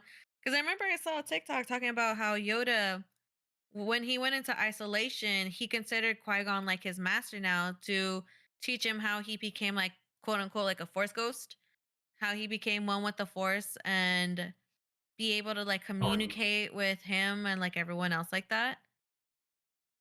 And he went through that training, but I don't remember. I don't want to like misquote this person though. an old friend has learned the path to immortality. One who has returned from the netherworld of the Force, your old master. Qui-Gon, how to commune with him, I will teach you. Okay, That was the so episode 3 quote. Sorry. I had to. if that was said at episode 3, then let's just assume this. When Qui-Gon died, at one point he must have came back as a force spirit, right? To talk to somebody. Yoda knew that. He knew that enough to mention Yoda could that. hear him. I think was it in episode 2 Yep, or it was in episode episode 3? 2. It was when Anakin was going on the killing spree of the Tusken Raiders. Yep. Yeah, Yoda was meditating, and you could hear Qui Gon yelling, "Anakin, Anakin, no!" Yes. Yes. Actually, yes. That scene, exactly that scene. He heard him screaming, and that must have piqued Yoda's like interest at that moment. Like, wait, why do I hear Qui Gon? And obviously, with all that, it requires probably a lot of meditation to be able to reach out and get a hold of Qui Gon, figure something out. So, if anything, he was probably too focused on trying to communicate with Qui Gon and learn how to become one with the Force to be able, like, be a Force ghost that he became so complacent and kind of like negated everything else around him. He was like, oh, everyone else got it together. They'll figure it out. That it went under Yoda's nose that Palpatine was, oh my God, was Darth Sidious. That's the only thing I could think of. It still take a lot of energy to be a Force ghost. I believe it does take a lot of energy. Like, that's not easy. That has to take like years and years and years of training to be able to be that force sensitive to like be able to hold any type of shape and form. Because remember at the end of episode 6 when Anakin shows himself? Oh no, not Anakin, well, Obi-Wan. In the original Star Wars, not the new one where you get to see Anakin come back. But when we get to see Obi-Wan come back as a force ghost, that has to take a lot of energy to be able to hold that form. Hmm. I, I generally have no idea. Like it's one of those things. Like I wish I like read more to like lore of these franchises that I love. Unfortunately, I'm so basic with this stuff. I only take the movies and the TV shows. I don't read the books. I don't read the comics. I don't go and read all these like in this case Wikipedia for like all the extra stuff. If I'm Yeah, we were talking about that. That it gets erased from their minds. Yeah. I'm just sitting here trying to piece episode 3 and Obi-Wan Kenobi together. Because Well, he was doing his own thing. he was hiding. well, In a sense, you could kind of say he kind of became Nah, he like, was chasing Grievous the whole movie. no. I'm talking about the movie episode 3 to the show Obi-Wan Kenobi. the time Oh, frame even between after. his own personal banishment, Because right? we're talking about Yoda said, I have training for you," and then this TV show made it seem like Obi-Wan cut himself off from the Force in the 2 years between Episode 3 and the time that the TV show takes place. Yeah, he just, which I mean, they explained that in there, like, oh, you just weren't ready to see it yet, or whatever. I've always been your Obi-Wan. I've been ready to see it. I'm just like, I don't know. I mean, it's what they could do. Again, like I said, Like, I can understand, like, being upset, like your best friend that you trained for 10 years, who's been like a brother to you, suddenly turned heel and killed your entire religion, basically. Mm-hmm. And killed it. Wasn't one of his the last person that he was in love with? Didn't she also die by Darth Vader by Obi-Wan? Anakin's hand? No, no, she was killed by Maul. She was stabbed in front of Obi-Wan. Okay. By the way, just that. I also remember one of the reasons I think was mentioned that one of the reasons why he cut himself off from the Force was because he, in his own mind, told himself that I'm causing more harm than good by trying to be Force sensitive and helping people. And he's like, as soon as they realize that he's one with the Force, like people around him get in trouble, die, get executed by Wait, hold on. the stormtroopers. His second love was killed by Dooku? What are you talking about? Don't forget his second love was killed by Dooku. Because to me, Satine was his second love. well, Unless Dooku killed Siri on a mission. I thought it was, I thought that was part of Asajj that did the. The Slave Queen. That was Don't ask me. It's the Slave Queen.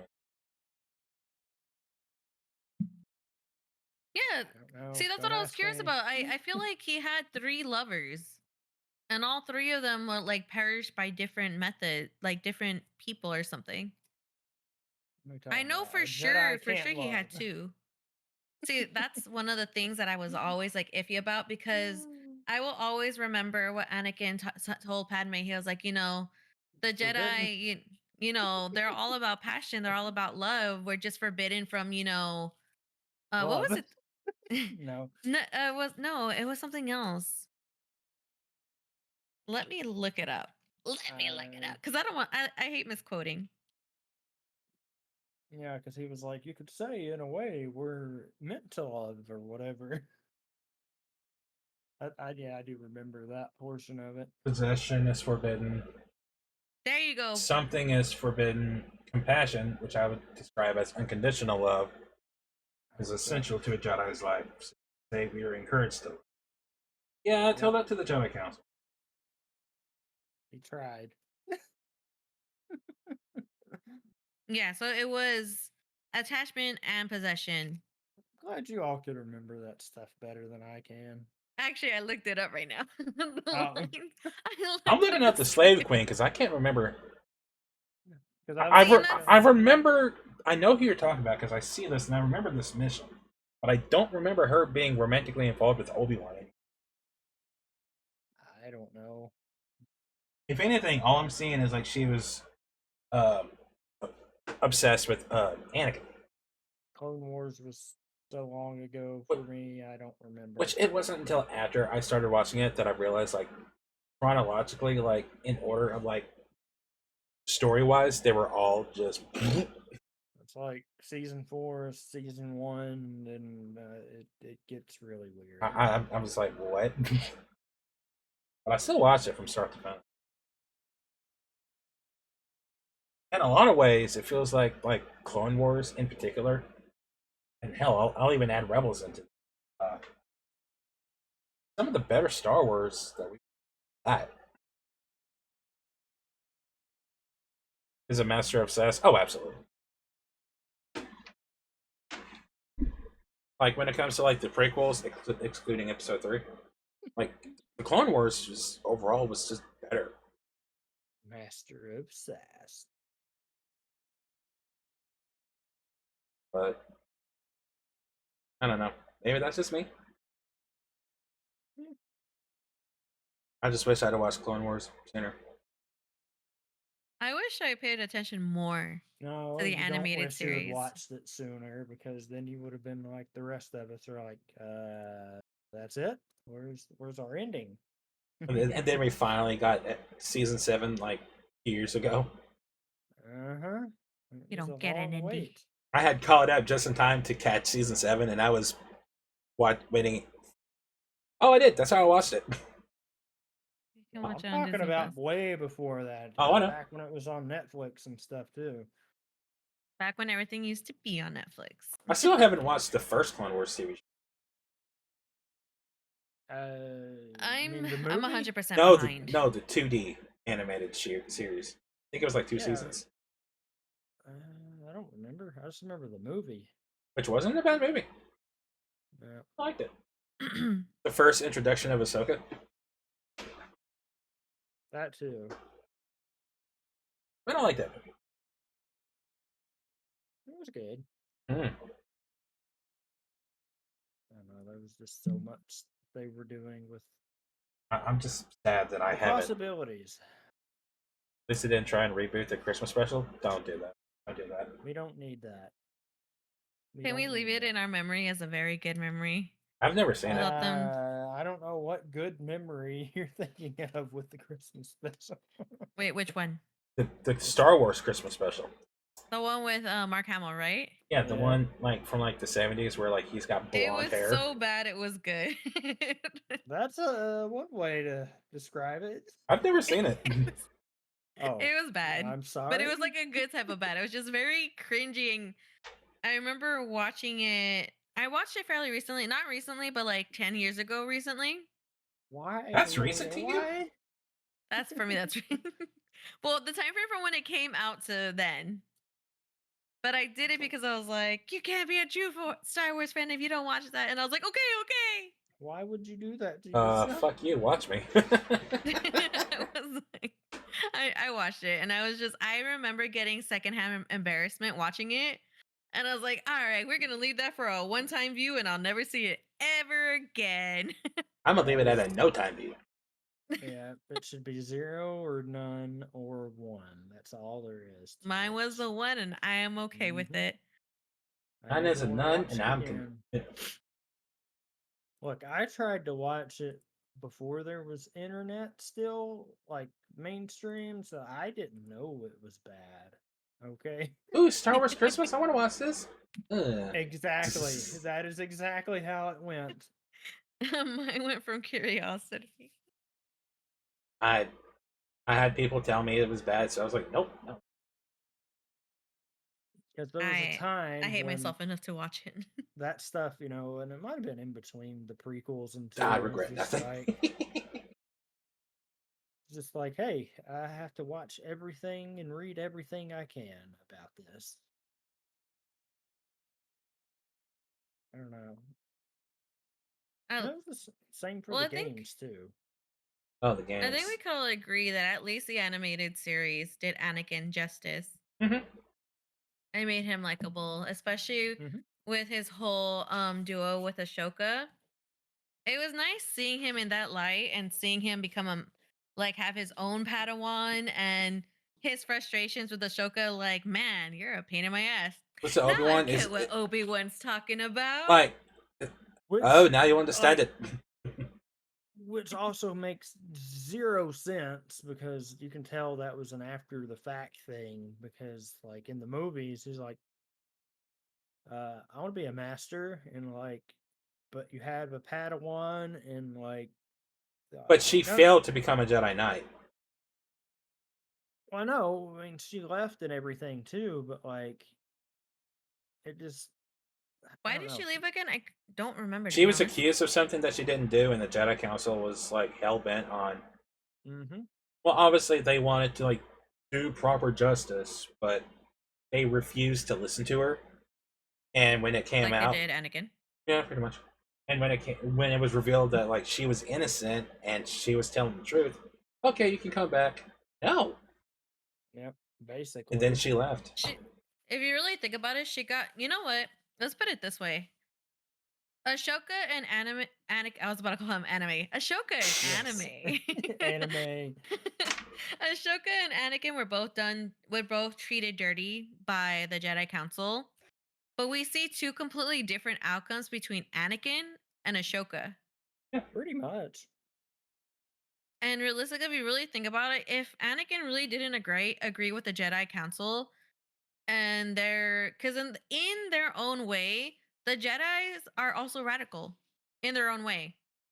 They have very, harsh rules and their own personal laws that from an outside view seems a bit like you could kind of say like, cultish, but not really cultish. No, you're And they're right. like, Cultish.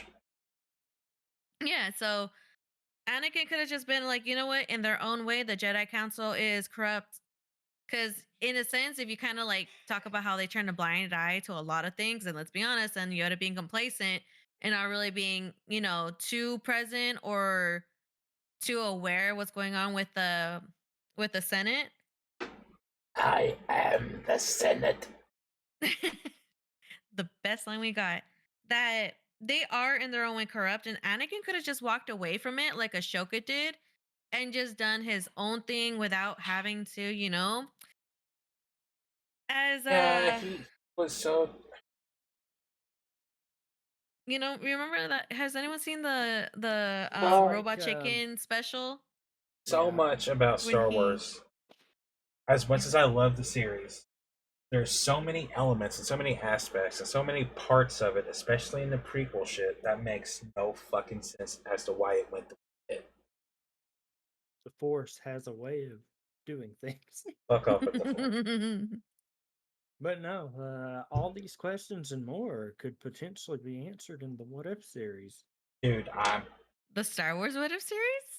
it was said last year that that Disney was rumored to be working on a Star Wars What If. Please. Because realistically, Anakin could have just gone the way of Ashoka. He could have used his knowledge of the Force for his, for what he could have Mhm. thought was the better good. Because Ashoka, when she ended up doing her own thing, she was neither good or bad. And yes, we already know that the Gray Jedi does not Mm-hmm. exist in the Star Wars universe. Uh, We are aware and we accept that no, we don't. No, begrudgingly. it's the greatest thing ever. But Ashoka is, by perfect definition, a Gray Jedi. And again, guys, Gray Jedis are not canon in the official Star Wars series. Okay, just so y'all know, They can be. Uh huh. they can be. Just But Just- as long as like I've said before, as long as they go that direction and not how Jar Jar saved Christmas. No, I we don't know went what the I don't know what they whole. were thinking with Marvel season. I haven't seen it, but I know. That's Wait, what I'm which saying. one? Marvel's season 2 of What If. I haven't seen it I either. I, Mhm. I haven't heard good about it. After knowing that Chadwick Boseman was signed on for season 2, but we never got that, I just never really watched it because a part of me is like, you know what? I kind of want to leave season 1 of What If as a good memory and a good tribute for Chadwick. So I was just like, you know what? Now a lot of characters are are confirmed to be in season 3, and I just unless the stories are good, I don't know. And from what I I'll heard, watch it one of these days. a lot of season 2 is like, what if Happy Hogan saved Christmas? Yeah, that's the joke. I just, mm, That's what I'm saying though. It's like you get I just want Happy Hogan to be happy. but that was the thing for it. But it goes something else too to kind of stick with the Star Wars stuff. We're talking about the sequels and everything earlier, prequels. It's just funny that everything that does very well almost always has a tie back to the Imperial era. Like that's something Nate and I have talked about a little bit, but I'm ready. I'm ready to get out of it that's where the money is. What, out of the Imperial era? because, Yeah, the stuff that does the best is usually that. which is part of my gripe. Anything that takes place between episodes 3 and 4, at the end of the day, it doesn't matter what's going on in here. You know where it is. it ends up with A New Hope, Empire Strikes Back, and Return of the Jedi. Mm-hmm. It doesn't matter what it is. Even the Star Wars Jedi, Fallen Order, and Survivor games. You know eventually what's going to happen. It's just a matter of, seeing that journey, which it can be fun. Sterling, what's up, buddy? I'm sick of seeing things made in that era. Because I'm cool with it. That's my favorite era. Which is funny, I know, because you want to talk about it? See, You want to bring it up or should I? I know Rogue One. You never gonna let me live that one You want to bring it down. up or should I? bring it up. You want to? Bring You want it to? up.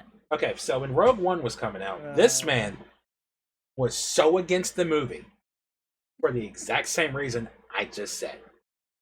And now I'm He- preaching. He said, I have no plans to see Rogue One. We know where it ends. We know what it leads to. So what's the point of seeing this movie? Turn around, it is still the best movie to come out of Disney Star Wars. Yep. You're not wrong. Counter not pivot wrong. off of that too. It goes into that things of that era, which back to Rogue One. Rogue One comes out, they do this, they do that. Hey, was- we're gonna make a Cassian Andor series, and everyone's like, "What the fuck? Why?" Yeah. And then it finally comes out, and it is one of the greatest things they've done with Disney Star Yeah. Wars. And I don't. It shows that you don't need the Force or anything write a dealing good with story. Jedi and Sith and lightsabers to make a good story, like you said. Which is why I'm pissed off that they canceled the Star Wars 1313 video game, and they recently canceled the Mandalorian Bounty Hunter game they were working on. I'm surprised Outlaws has survived so far. Yeah, well, they got Episode a lot of money 6.5. behind it. But don't you mean 3.5? Damn it. Yeah, all that stuff behind it, but I know It's there's stuff funny behind it, but like I because- want to see more stuff not dealing with the Force, not dealing with Jedi or Sith or lightsabers or anything like that. I want to see, like, which is why I love The Mandalorian season 1 so much, because up until Grogu started using the Force, I was like, oh come on, dude, really?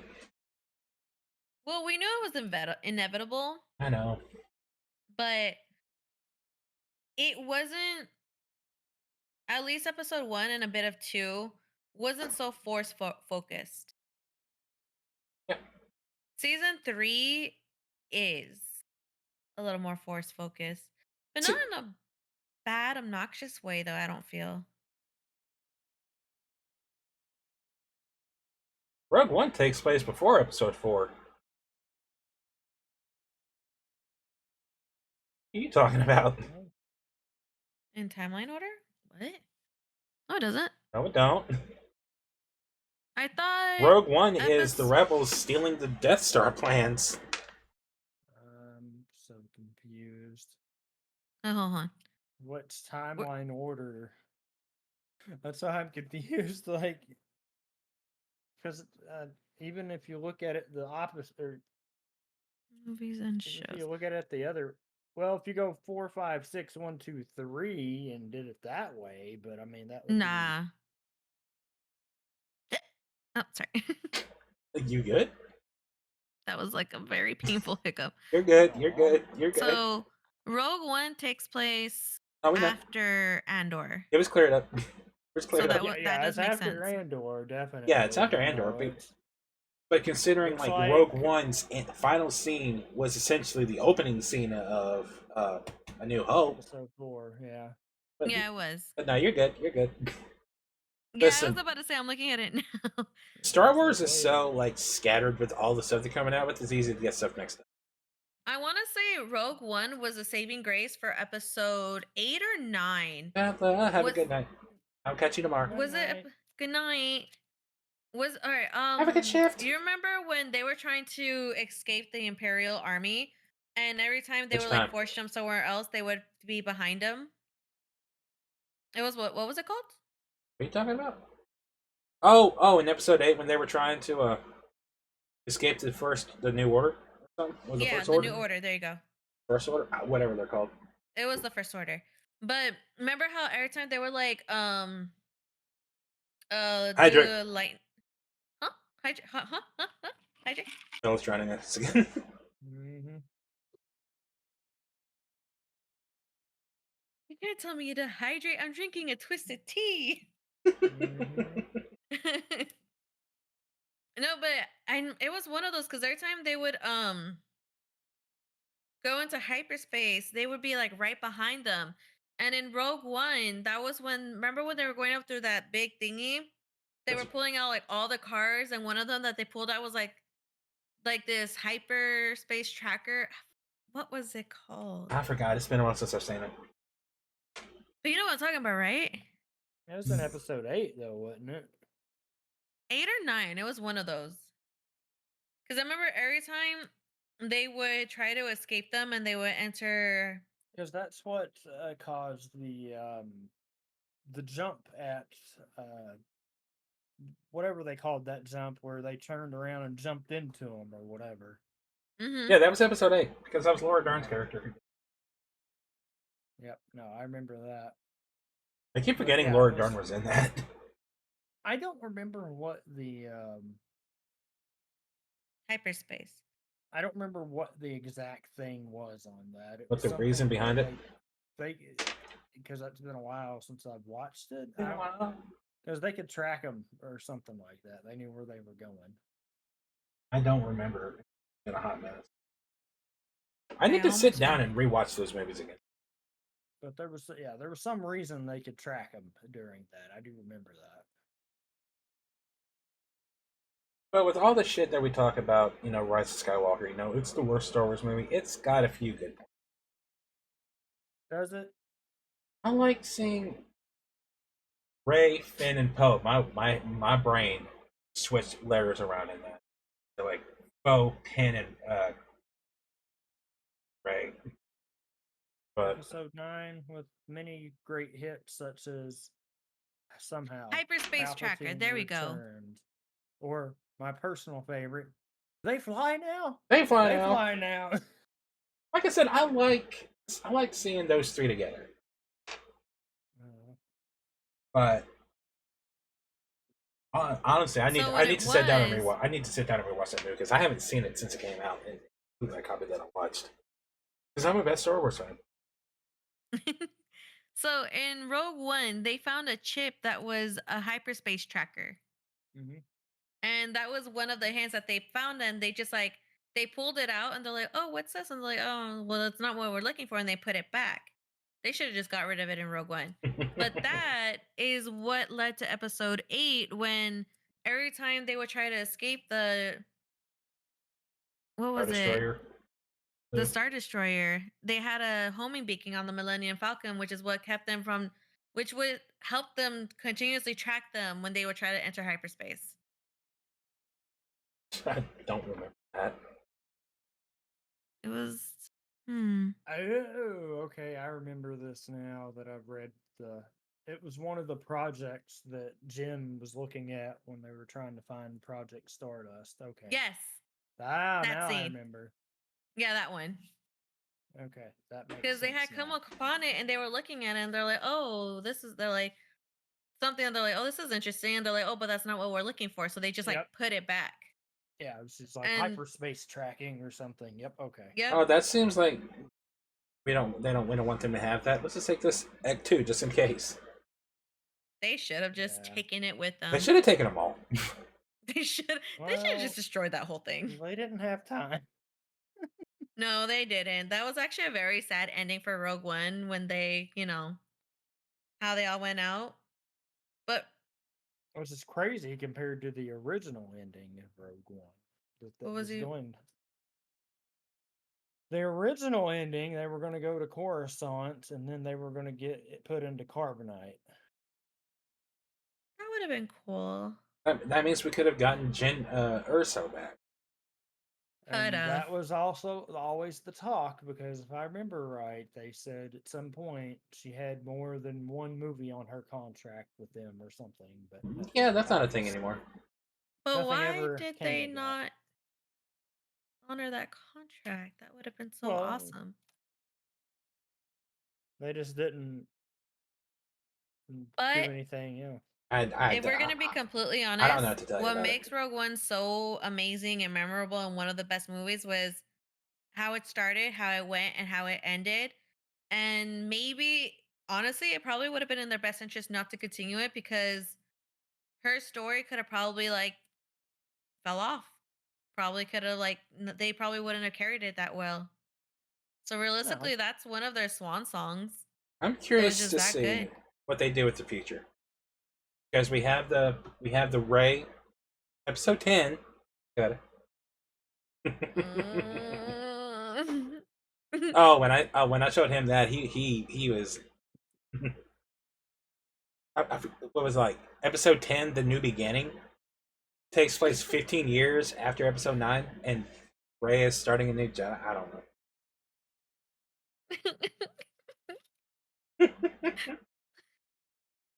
I'm Yeah. scared.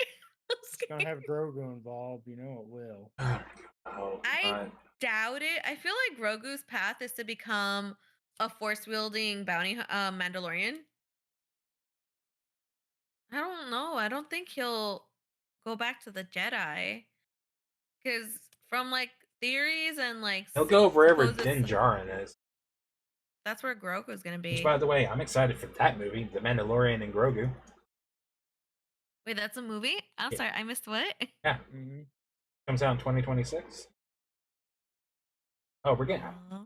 I remember right, we're getting 2 Star Wars movies that year. We're getting Episode 10, and we're getting Mandalorian and Grogu.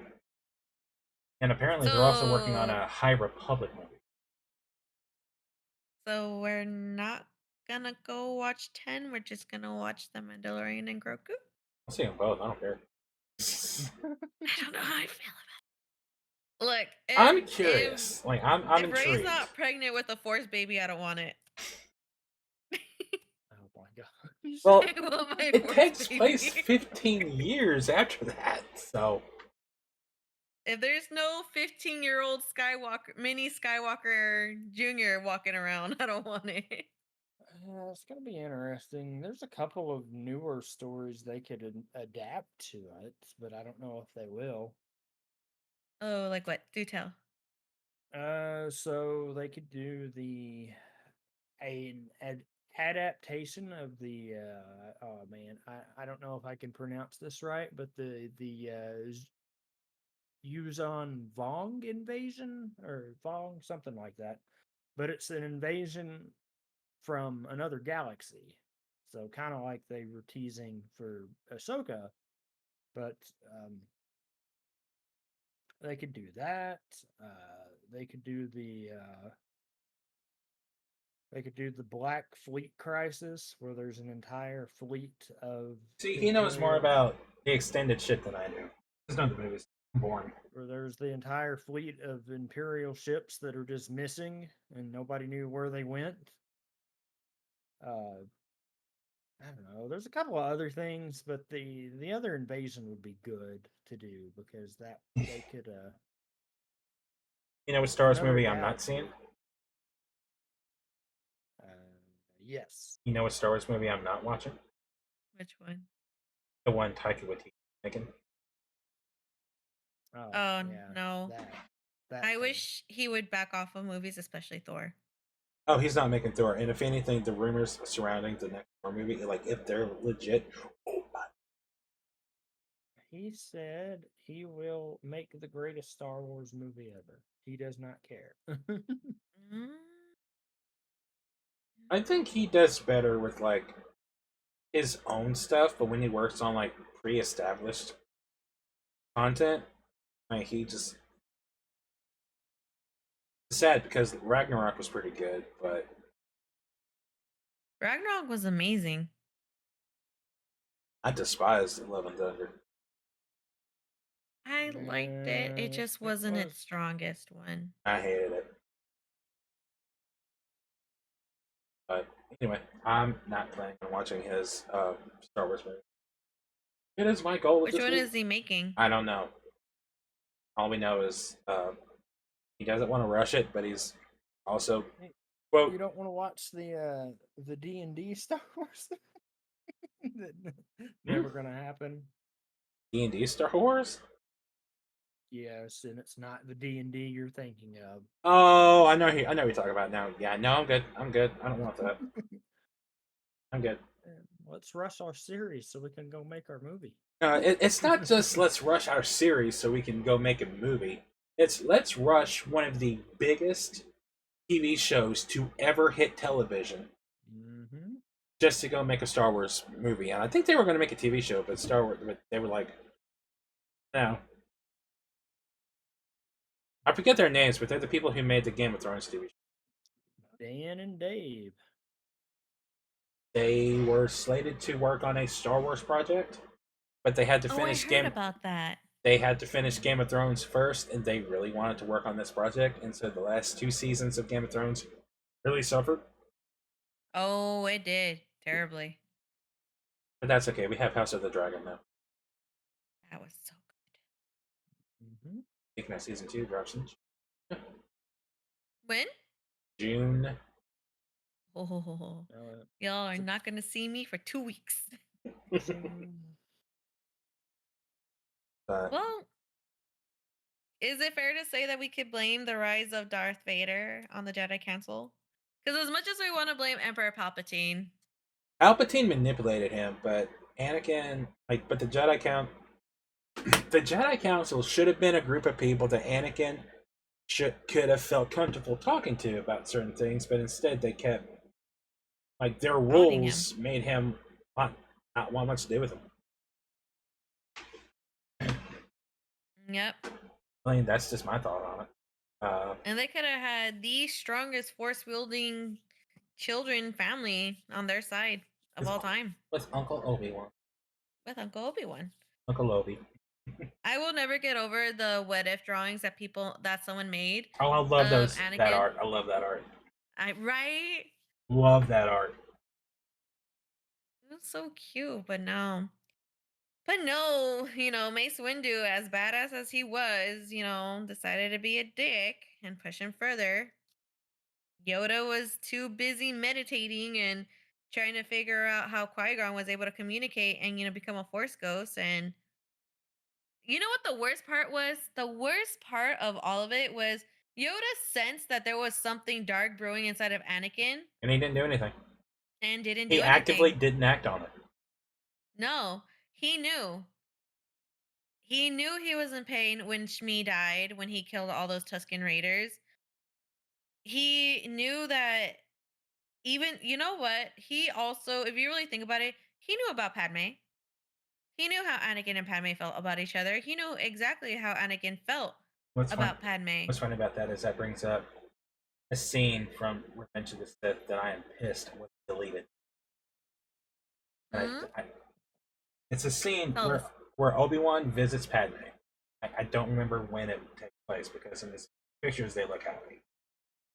But he blatantly comes out and says, "I'm not blind, Padme. Though I have tried to be for Anakin's sake. For yours. Anakin has loved you since the day you met. Horrible junk shop on Tatooine. He's never even tried to hide it, though we do not speak of it. Mm-hmm. We pretend that I don't. I was happy to. Happy.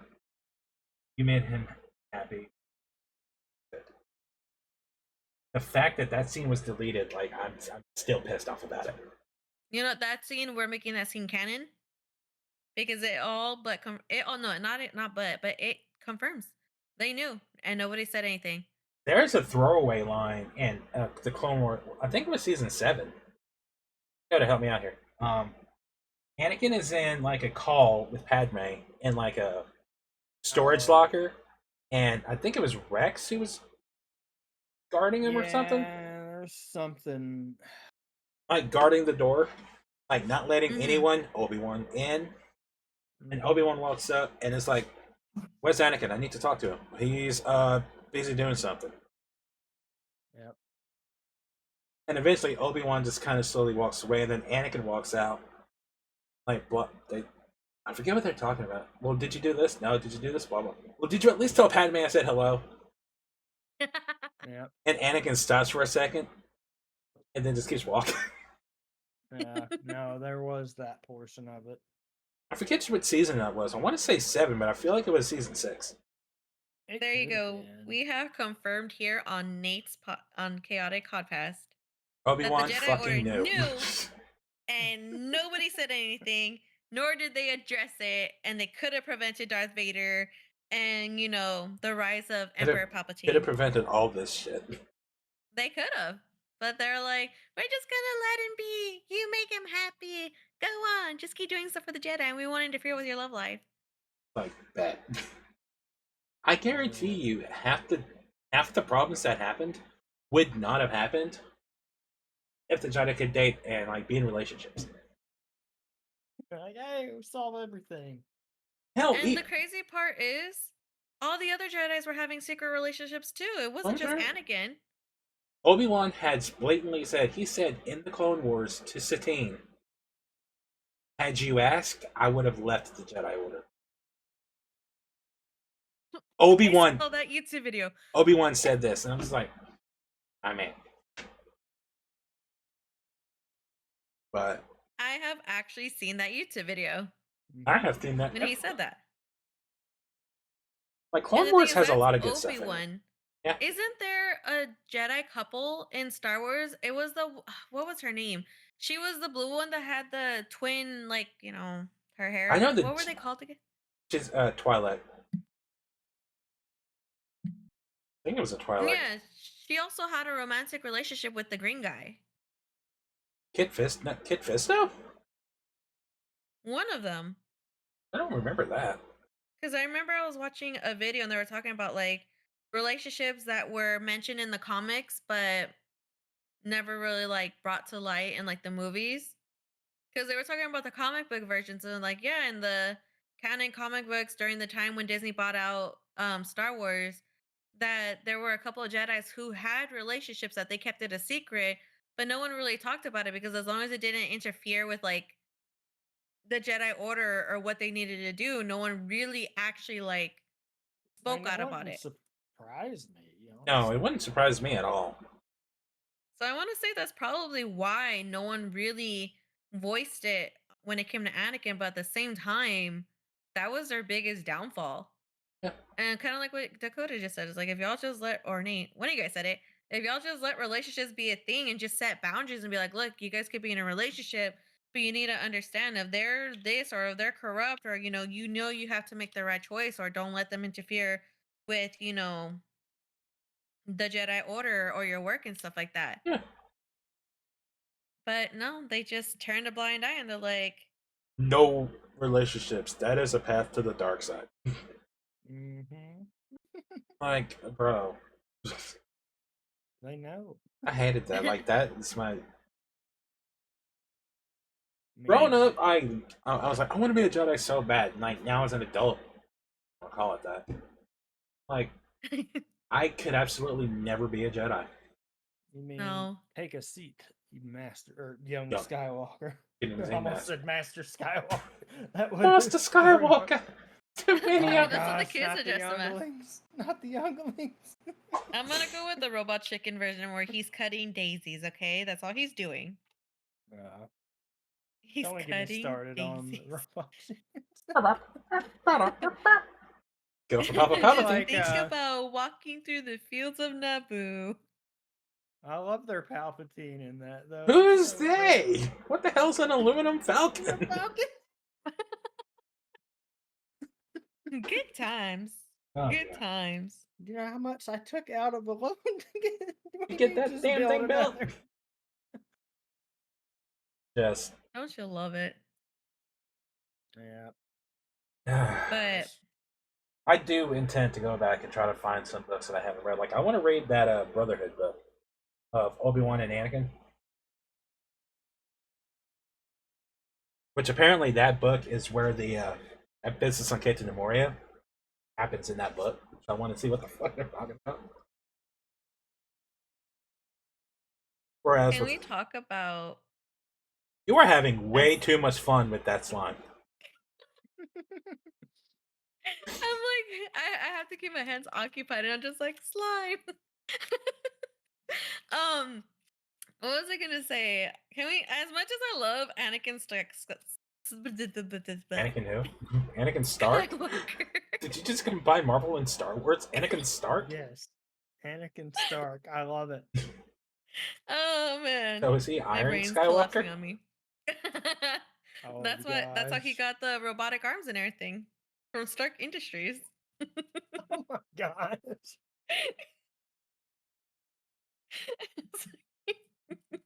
So Obi-Wan is um, 100% Captain America. you know what? I could see that. If we were to ever, you know Mace what, we Windu could do was that Nick later. Fury, which is fine. It's just Samuel L. Jackson. Oh. You know, Nick Fury is in space now, Yeah. dealing with Sword. kittens born from brains. Yeah. But Anakin's sense of betrayal when he thought Padme was with Obi-Wan in episode 3. Can we talk about how Oh, frustratingly annoying that was? gosh. You brought him here to kill me. Let it go, Anakin. I will say, You're like, with that him. exchange was just so good. You're with So, him.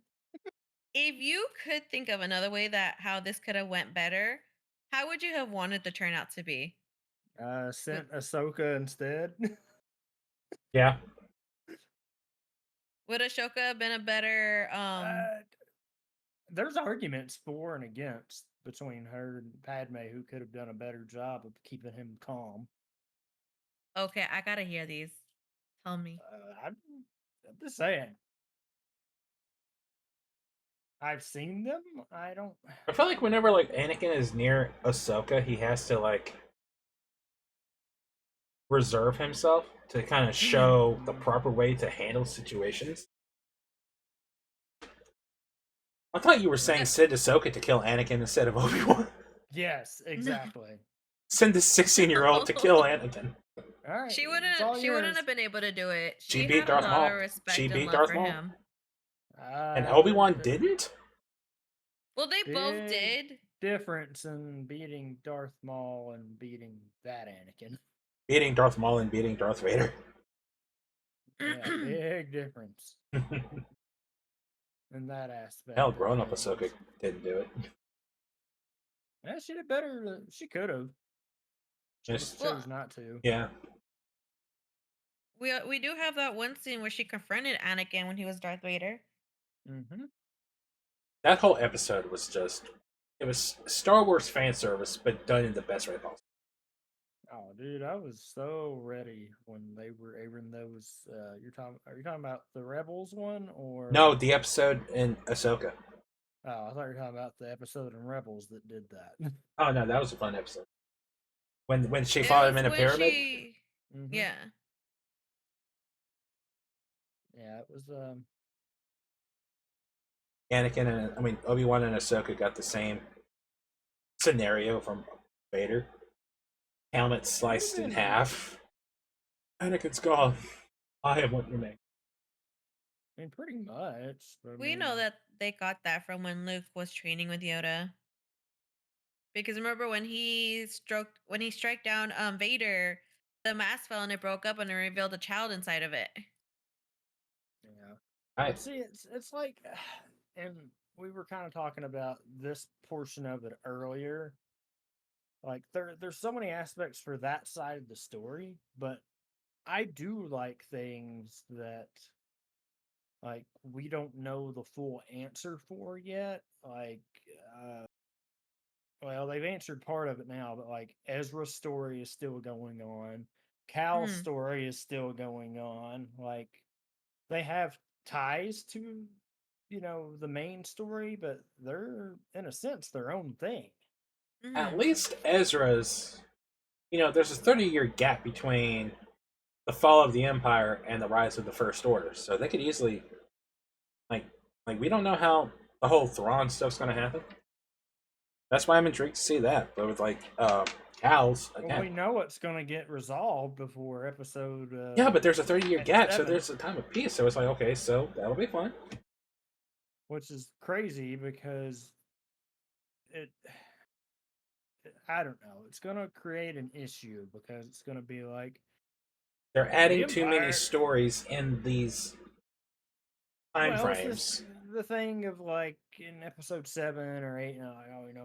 The Empire hasn't been a thing. They're no threat to us, and then it's like the New Republic takes it as a joke for the First Order or whatever, but it's gonna be like, well, you And then this, remember? and then the So Star I Killer don't know how base. they.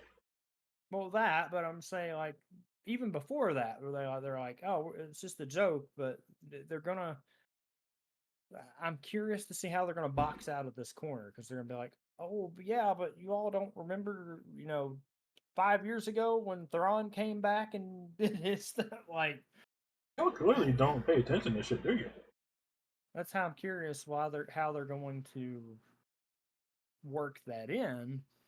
And then the other side, like with Cal stuff, I'm very curious to see what direction they're going to go because I don't think they're going to be in the main galaxy story. You think this is an alternate timeline? No, not alternate timeline. I think they could go not in a different galaxy, but I think they'll be in a completely different area. I don't know because they've encountered Vader twice for whatever reason. At least the first time they said.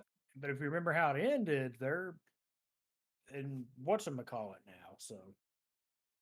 Yeah, which is tie-ins to the High Republic stuff. Yeah, so which is interesting to see. Like they're really starting to pump into the High Republic. Yeah. I'm gonna get those books. No, I just said it'd be interesting because we still got up to that. We got this Outlaws thing, which is technically like between 5 and 6, so that'll be cool to see what's going on. I'm Is intrigued. Outlaws animated or live action? It's a video game. It's gonna be a game. Yeah. It's a video game by the same people who made Far Cry and Assassin's Creed. Oh, okay. See that I didn't. That's new to me. Yeah. They revealed it at the Summer Game Fest last year. Yeah, but I mean, there's just stuff like that you got going on, so I'm curious to see what they do. And then you have the Old Republic stuff, which Knights of the Old Republic, the remake, is still in development. Like it hasn't been canceled. They've said, yeah, we're still going to make this.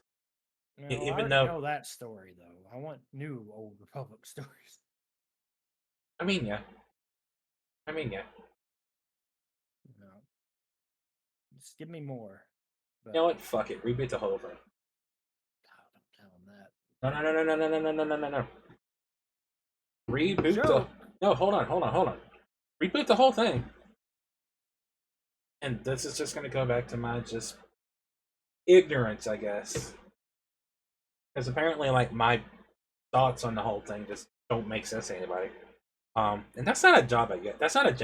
That's just the way I feel about it. Mm-hmm. Okay. I still hate Anakin's downfall. And the way it was done. If you do it in a more natural way, it could have been better. But that's the problem with doing like the prequels after we got the original trilogy. Is the same issue that I had. What would you think would have been like a better outcome for his fall to Darth Vader? See, I'm not smart enough to think of anything like that. Because I'm trying to think, but I mean the way it went, I don't know either. I don't know, but like there's something about the way the movies handled it I did not like. Because I mean it was literally a... Because realistically, it's a hot take here, but like I think it's okay the way it went because it's like he was pulled between light and dark, and then like everything came to a head when the Windu and Palpatine fight because he does the thing, help me Anakin, cuts his arm off, yada yada, and then immediately after that, before he's fully ingrained in the dark, he's like, oh shit, what did I just do? Like fulfilling your destiny. There's that element of No point of return. Yeah. Yeah, there's that human element of it too. He's like, oh well, no, I didn't like. He didn't So want that. Like, I see your point, and I hear it, and I get it. because And after at a that, certain like, point, I agree. There's just, I don't know what it is. It's missing some element, and it's what other thing that I have this issue. because immediately after that, like, let's say, okay, he does his thing, takes out Palpatine or whatever. Like, you don't think there would be consequences for Anakin? I mean, You did what to win? They probably would have killed him, arrested him, tried Yeah, him. there would have been something. yeah. So he What just probably would have helped is because episode 3, how long was that movie? Like an hour and a half? No, it was like no 2 hours and went 2 on hours? forever and ever. For a 2-hour movie, when we talk about it, it makes it feel like that wasn't enough. What probably would have made it better was a part 1 and a part, I know we hate part 1s and part 2s, but a part I 1 and a mean, I part 2 don't. would It have depends on how it's done. Look at Infinity War and Endgame. Well, I yeah. mean, it was part 3 of a. I It probably could have been, it could have, It was 2 hours and they could 20 have minutes. dove into it better. They could have made a second part to it. Episode 3 part 2, a deeper dive into his fall to the dark side, a No, deeper just give us an depth. extended cut. Well, the original cut was like 3 or 4 hours. Was it really? hmm Do Whatever they plan? Lucas had. Is it released or do they plan on Oh, releasing it? Because I No. will. No, I would have paid money to see it. I would have sat here and wasted my entire day watching it with my notepad and be like, "All right, this is what we got. Where Which does is it make crazy sense?" because that means there's a whole extra movie of footage that we've never seen. Yeah. Hi. Nothing released. I'm curious to see what that would have been like. And the Yeah. worst part was, who knows? What if the parts that we didn't see, it fully explains, or probably would have made the movie a little bit better. It could have. I mean, the prime example of that, Lord of the Rings movies. The theatrical cuts versus the extended cuts. You watch No, the Didn't they extended release cuts, the and extended cut? they have, but I mean, you watch it. I have them on and Blu-ray, and compare- it's the most majestic thing I've ever watched. So Yeah, it's worth it, like, is what you're saying. One well, 1,000,000%. well, even from like a story perspective, like there's stuff that gets left out, and you're just like, huh? And then you watch the extended cut, and you're like, oh. So this is probably a long shot, but George Lucas ever magically comes across this podcast, please Well, it's extended not cut. his decision now. No, hold on, hold on. Please take my money. If Take they my ever Legos. come across this podcast, I just want to just. I'm sorry. I've been out of it today, so this was not a good podcast. Oh man, it's all good. Like It's okay. my brain has been running a million miles an hour, just trying to think of all kinds of stuff. Ugh. Well, there's so much to think about in that. I mean, And it's not. No, it's not just Star Look. Wars. It's everyday shit. well, that and like it was nice because we didn't handcuff ourselves this time. No, We were Rude. like, no. let's talk about- The first time I attempted a Star Wars podcast, excuse me, Codpast. Say it right. Branding. I tried to split it off into trilogy. Yeah.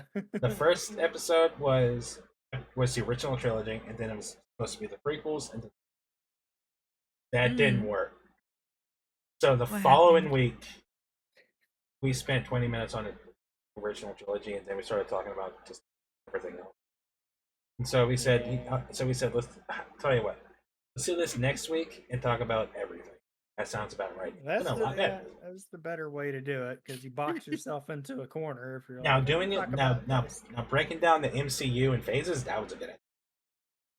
Yeah, I was happy with that. it wasn't nearly as cutting yourself off as much as segmenting Star Wars, but Yeah, uh, phase 3, I So- feel like she could have been podcast. That was a long one. It That was really fun. Phase 4 had to be too. Yeah. But yeah, Star Wars, I love it. It makes me happy. Even though I bitch a lot about a lot of it, I still enjoy it. It's a fun franchise, and it's been one of my favorites since I can remember. It's And a very strong ongoing series, even if it's not the main story. I will say, like, just reading everything I read online, I hate the face. You can also say that about every fan base. I know, but there's something about the Star Wars fan base in particular where it's just like people shit on opinions more often than not. Yeah.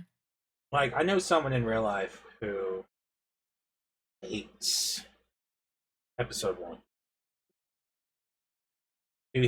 This is a person who like has very strong opinions. Share these opinions, then you're wrong and you're dumb for thinking that. Like You're not wrong, actually. So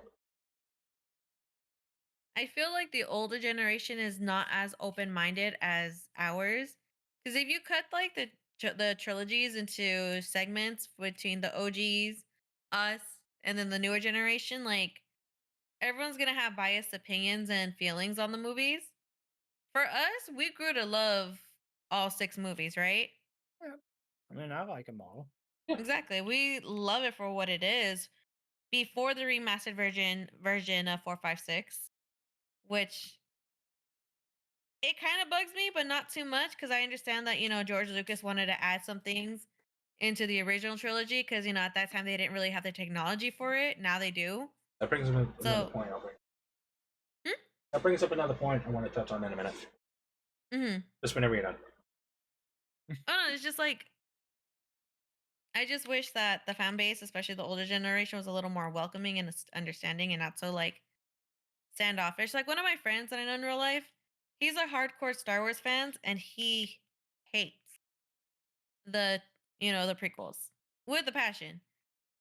And it's it goes off with the whole like whenever I want to try to talk to him about why I love it, why it's amazing. Like for me, I feel like the prequels is more whimsical. It's more whimsical and fairy tale-ish if you look at how like the way they're all dressed, the scenery and The everything, the prequels feel musical. more Star Wars than the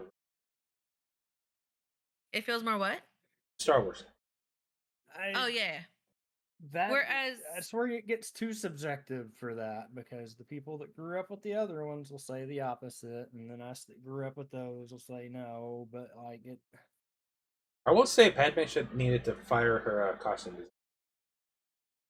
She had some wacky shit. in her Queen Amidala yeah, form, or yeah, the Queen Amidala outfits. It's like, what are you wearing, man? oh, okay, yeah, yeah. But I had to she's a read the. queen. What are you doing? What's going on? upper I My being. don't know. dog is like, because I have my blue screen up. So I see him running and popping his head out over here, and then he's like going to the side and popping his head out there. And he's just like going back. I'm like, what's going on? Should I be worried? But Like, please stop. you mentioned the remasters and stuff. Mm-hmm.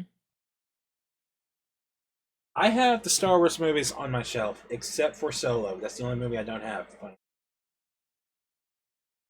And that shelf is my Blu-rays. But there's a few DVDs like in there just because the original, like the prequel trilogy, and the Mm-hmm. actually all the original trilogy. Because I had the 2-disc DVD sets when they first came on my DVD. Mm-hmm. So I still have those, and especially episode 1 in particular. I'll explain another reason. Just watching all the bonus deleted scenes and like not deleted, but behind the scenes stuff was so fascinating to me.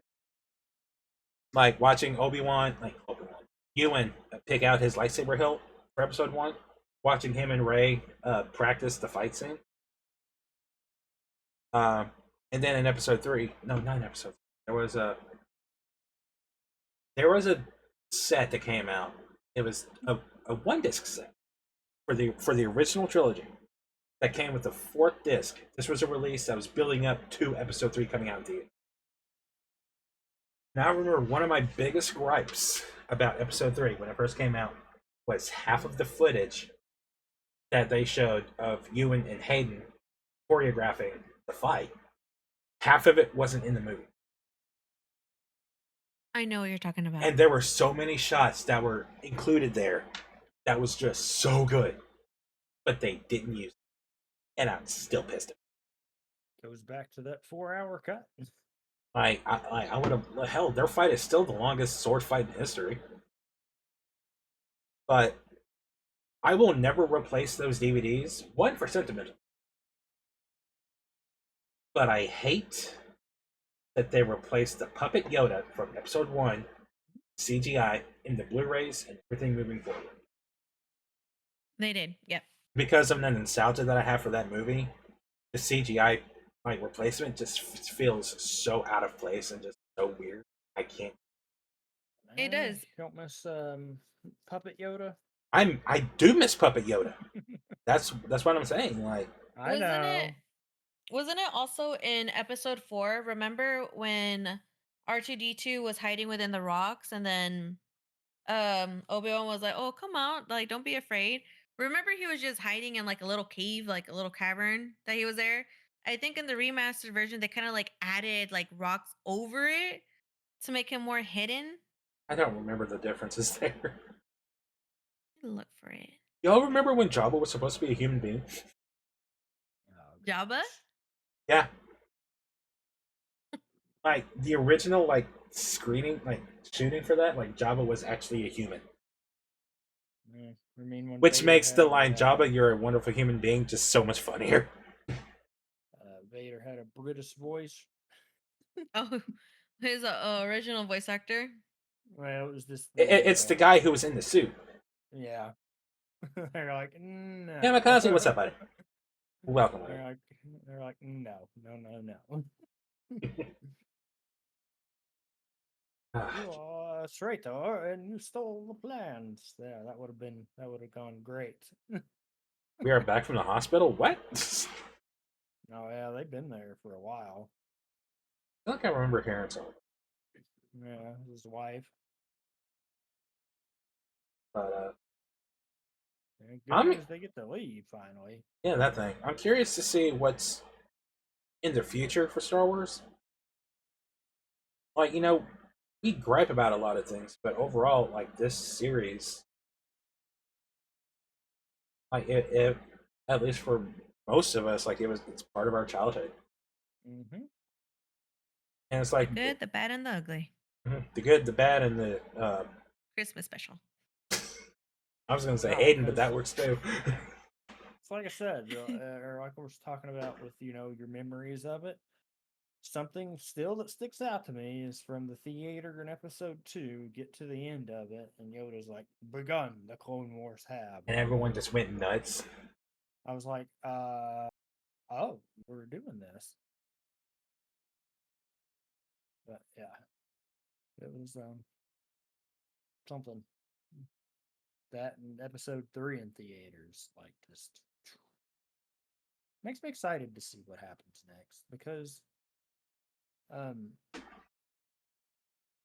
there are elements that they can do for newer things, and they have, and it's just I'm sad we're not going to get to see this, but the Balin story, that was really good, that characterization. Rest in peace, Ray Stevens. Just that sad.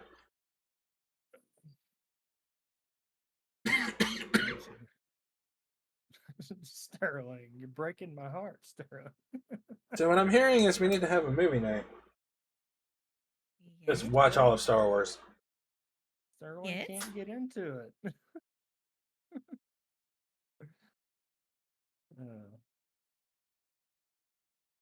Well, hopefully the franchise keeps going on strong, because As long as Dave Filoni and Jon Favreau are as involved as they are, it will.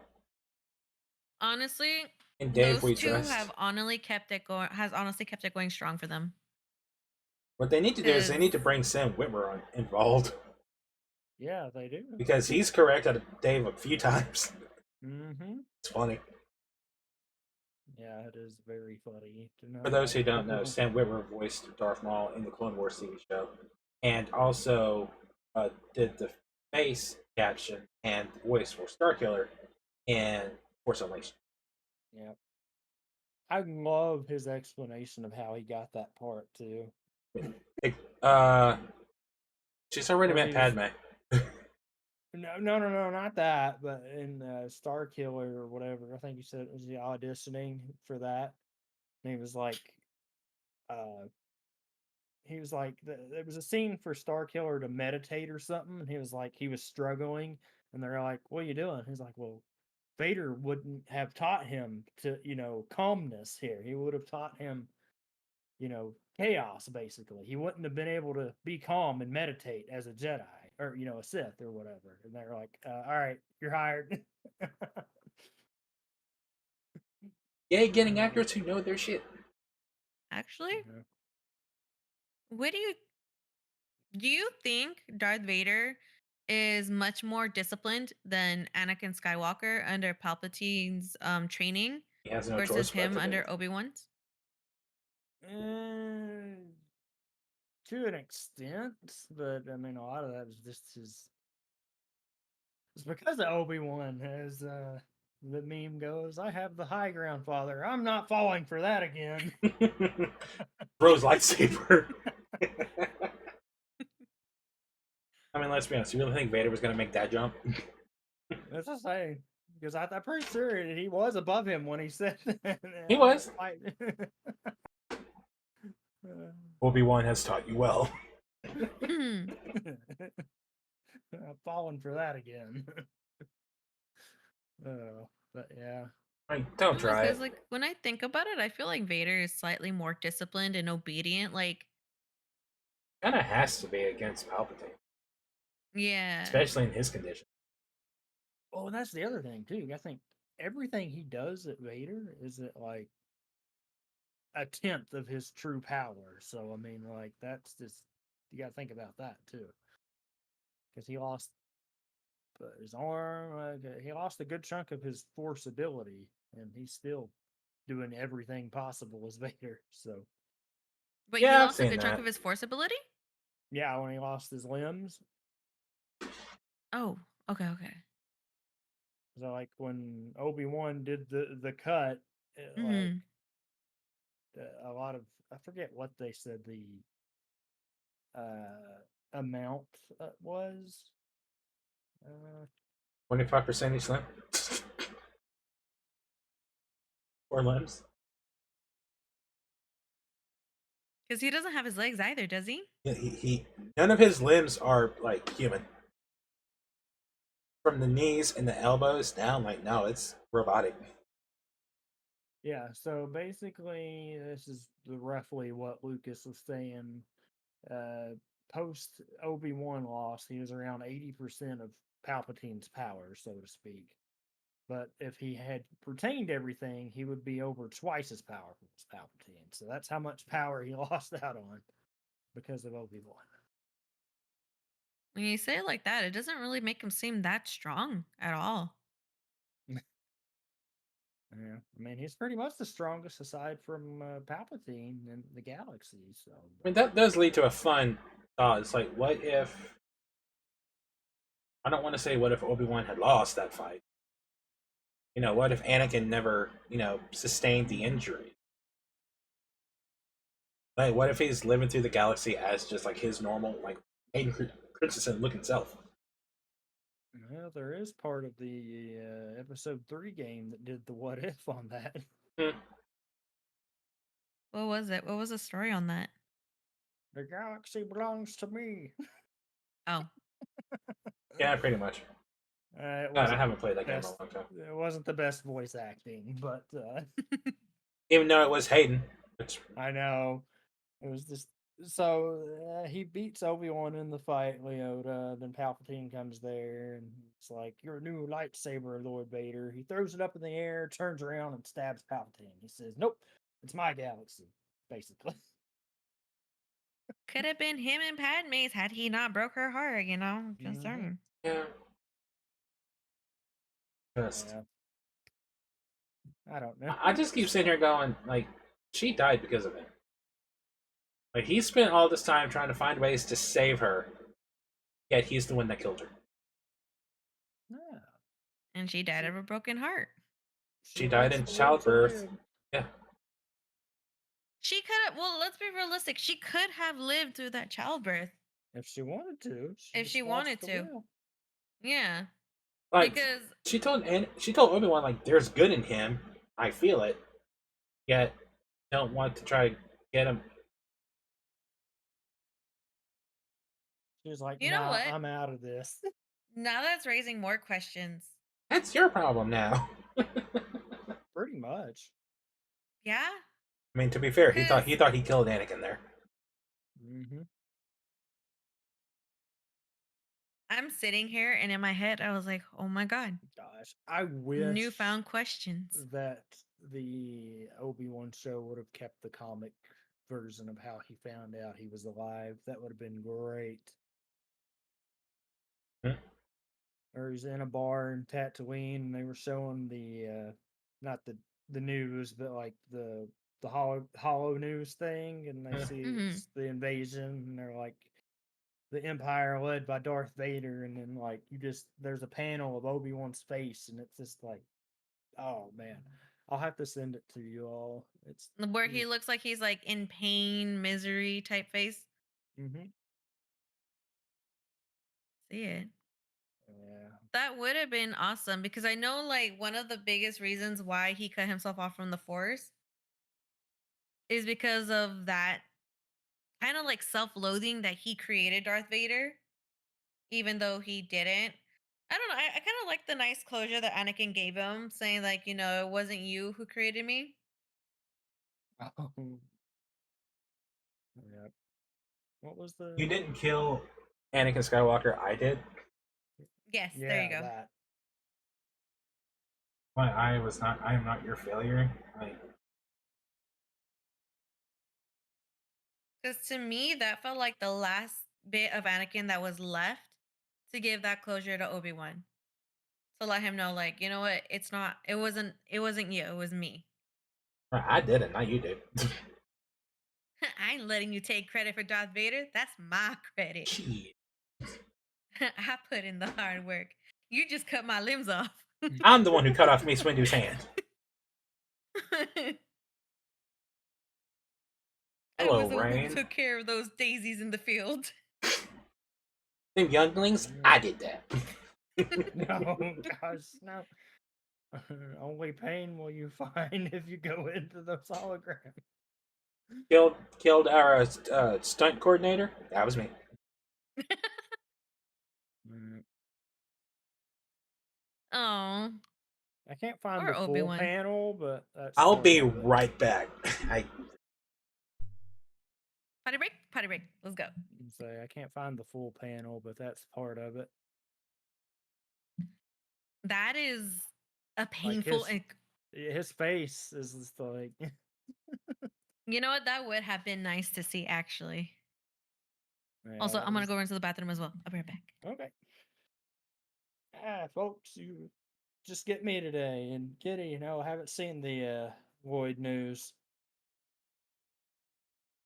What did Jake Lloyd do? Something good?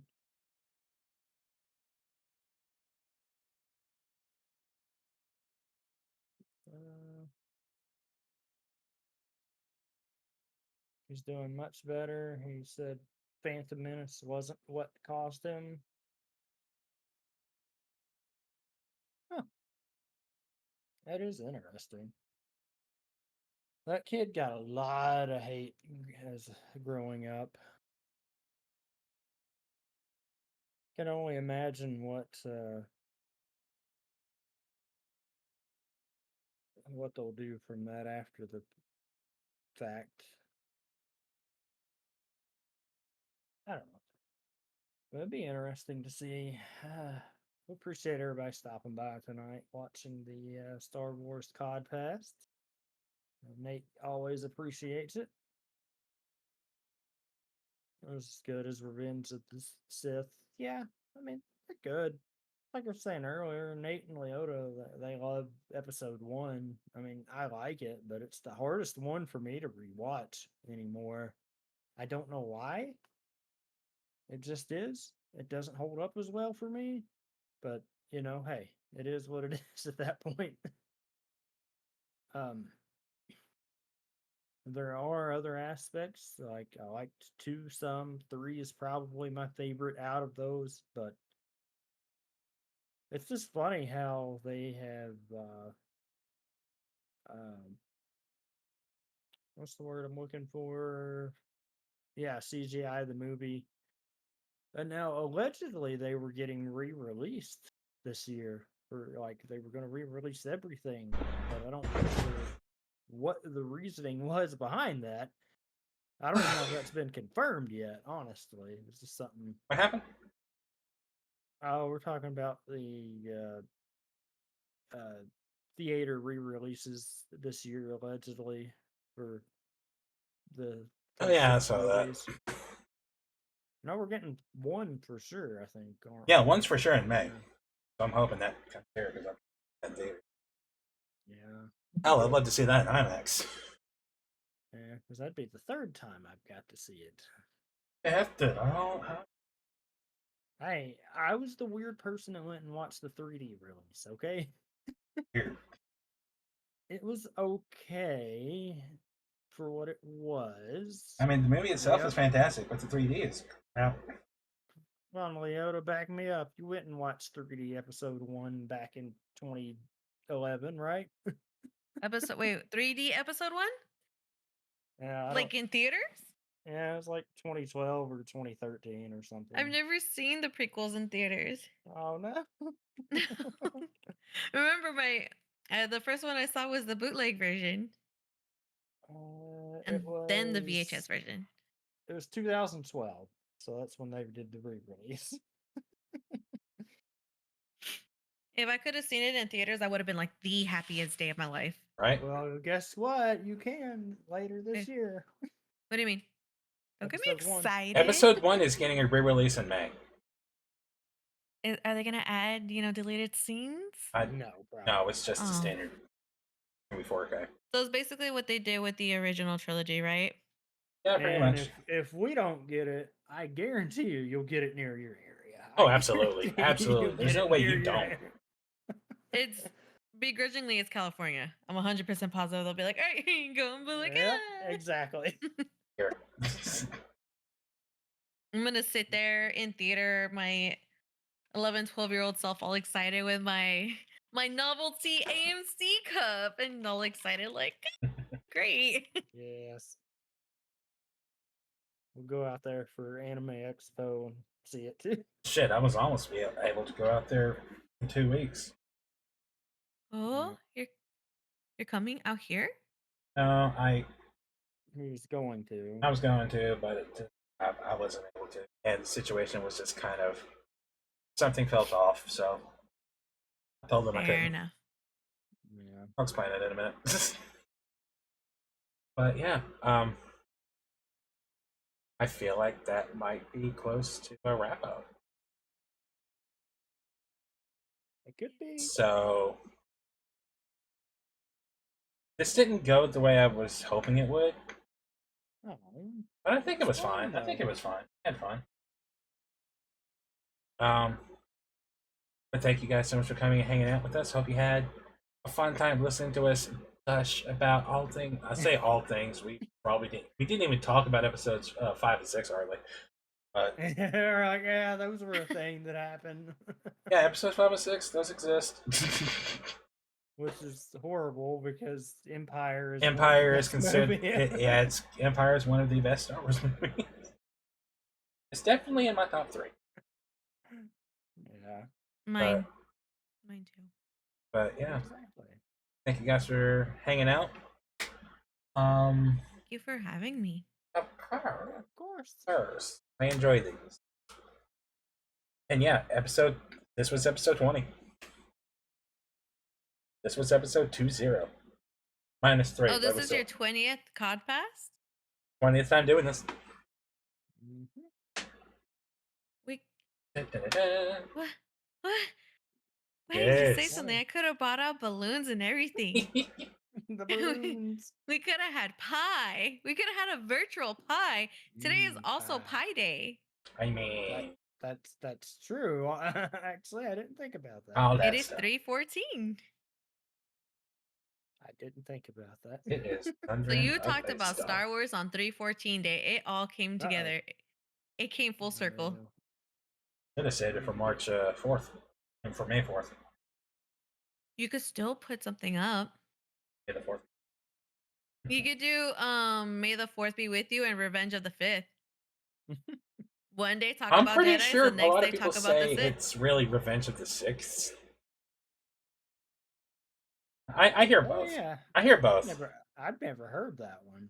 I never heard of the 6th. I've always heard the 5th. I've heard Yeah, Revenge of the 6th, but I don't know. No, I've never heard that. It's always been Revenge of the 5th and May the 4th. So interesting. Yeah. I don't know. I'm with y'all. I like May the 4th and Revenge of the 5th, but No. 5th sounds better. Nate Yeah, it's just podcast. one letter off. Nate podcast? What? Nate May the 4th and Revenge of the 5th podcast. I mean, every week be a Talks geek. about all the greatest Jedis and all the greatest Siths. Sterling. That's the other podcast that we do. That's the other one that we do. Oh my gosh. Yeah. Speaking of, we need to do another one of those. We do need to do that. On Saturday. Chilling, really. We're gonna watch Cody's stuff and then whatever we all decide to do. Or we need to do more Geekin' Week. Geek it week, yeah, I know. Yeah, I thought you guys do that every weekend.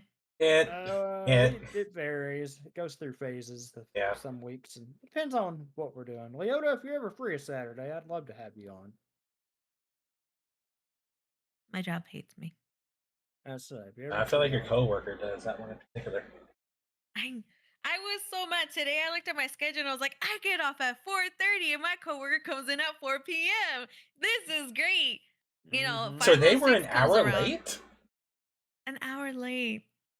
Bro, not okay. Could have been here. That was another reason why today I was like all frazzled and brain dead because I was like rushing and everything. And I sat here and I'm like, oh God, the unwind is real. I was like, I feel like it was set up for failure. Life was like, oh, she's got something to do at 5. We're going to make people late. And I'm like, okay, thanks. Thanks. Yeah. Hate you now. Uh, But this was fun. no, I was like, oh, what's going on? I have to have the window popped out, for this to actually work properly. Well, Oh, I kept opening things to see who was live, kind of target. But every time I move off of the window, it kind of freezes everything on stream. So It's okay. If you got to put us in cryo sleep, that's fine. It's happening. oh my god! I Oh, see no. nothing but I'm in- gray. I'm in carbonite. No, How So could you? cold. I don't like the cold. I'd be okay. I I don't just like the cold either. no. I love the cold. I'm a polar bear. I don't think I would love the carbonite. I got it. No. Must be So if you remember exhausting. what happened to Han Solo, it impairs you visually for a bit. Ah, no, I couldn't see. Nope. I thought you were blind. It's okay. I can see a lot better now. Yeah. But once again, guys, thank you all so much for tuning in. Hope you had a wonderful time. This is one of those rare moments when I'm having Codpasts 2 weeks in a row. Yes.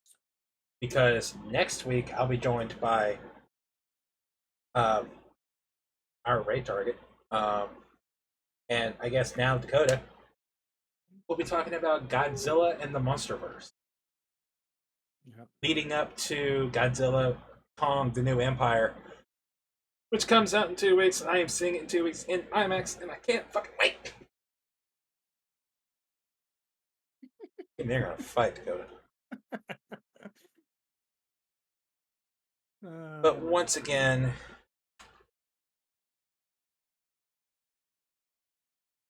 this up. There it is, Tony. Dakota, Leota, thank you for tuning in and joining. Well, thank y'all for tuning in, I guess. Thanks for joining me on this scatterbrained Codpast. We tuned in, yes. Yeah, because I was. We always tune in. Y'all were tuned in because I was zoned out. I know. But I hope y'all had fun. All the talks about Star Wars. And to everyone watching, we'll be back tomorrow night. Why am I doing this hand rush? Put my hands down. We'll be back tomorrow. Oh, that's right. with Dakota, because him and Halo. I forgot about that. Oh, you're an Halo? Do you not want to? Because I can. Not... No, I forgot. My brain was on Star Wars. Okay. I haven't got the Battlefront Two Classic. different galaxies, still in space. And I'm right. playing one of my favorite games now, like Mass Effect 3. So let's go. Oh yes, absolutely. But y'all have a fan-freaking-tastic rest of your night. Have a wonderful day tomorrow, and we will see you, lovely folks, next time. Before we go, self-plug, go. Hi, I'm Dakota. You can find me on my channel, Big Ape 93. Yeah, I'm a panda. Say the acceptable. Bye, guys. Bye. I was like, oh.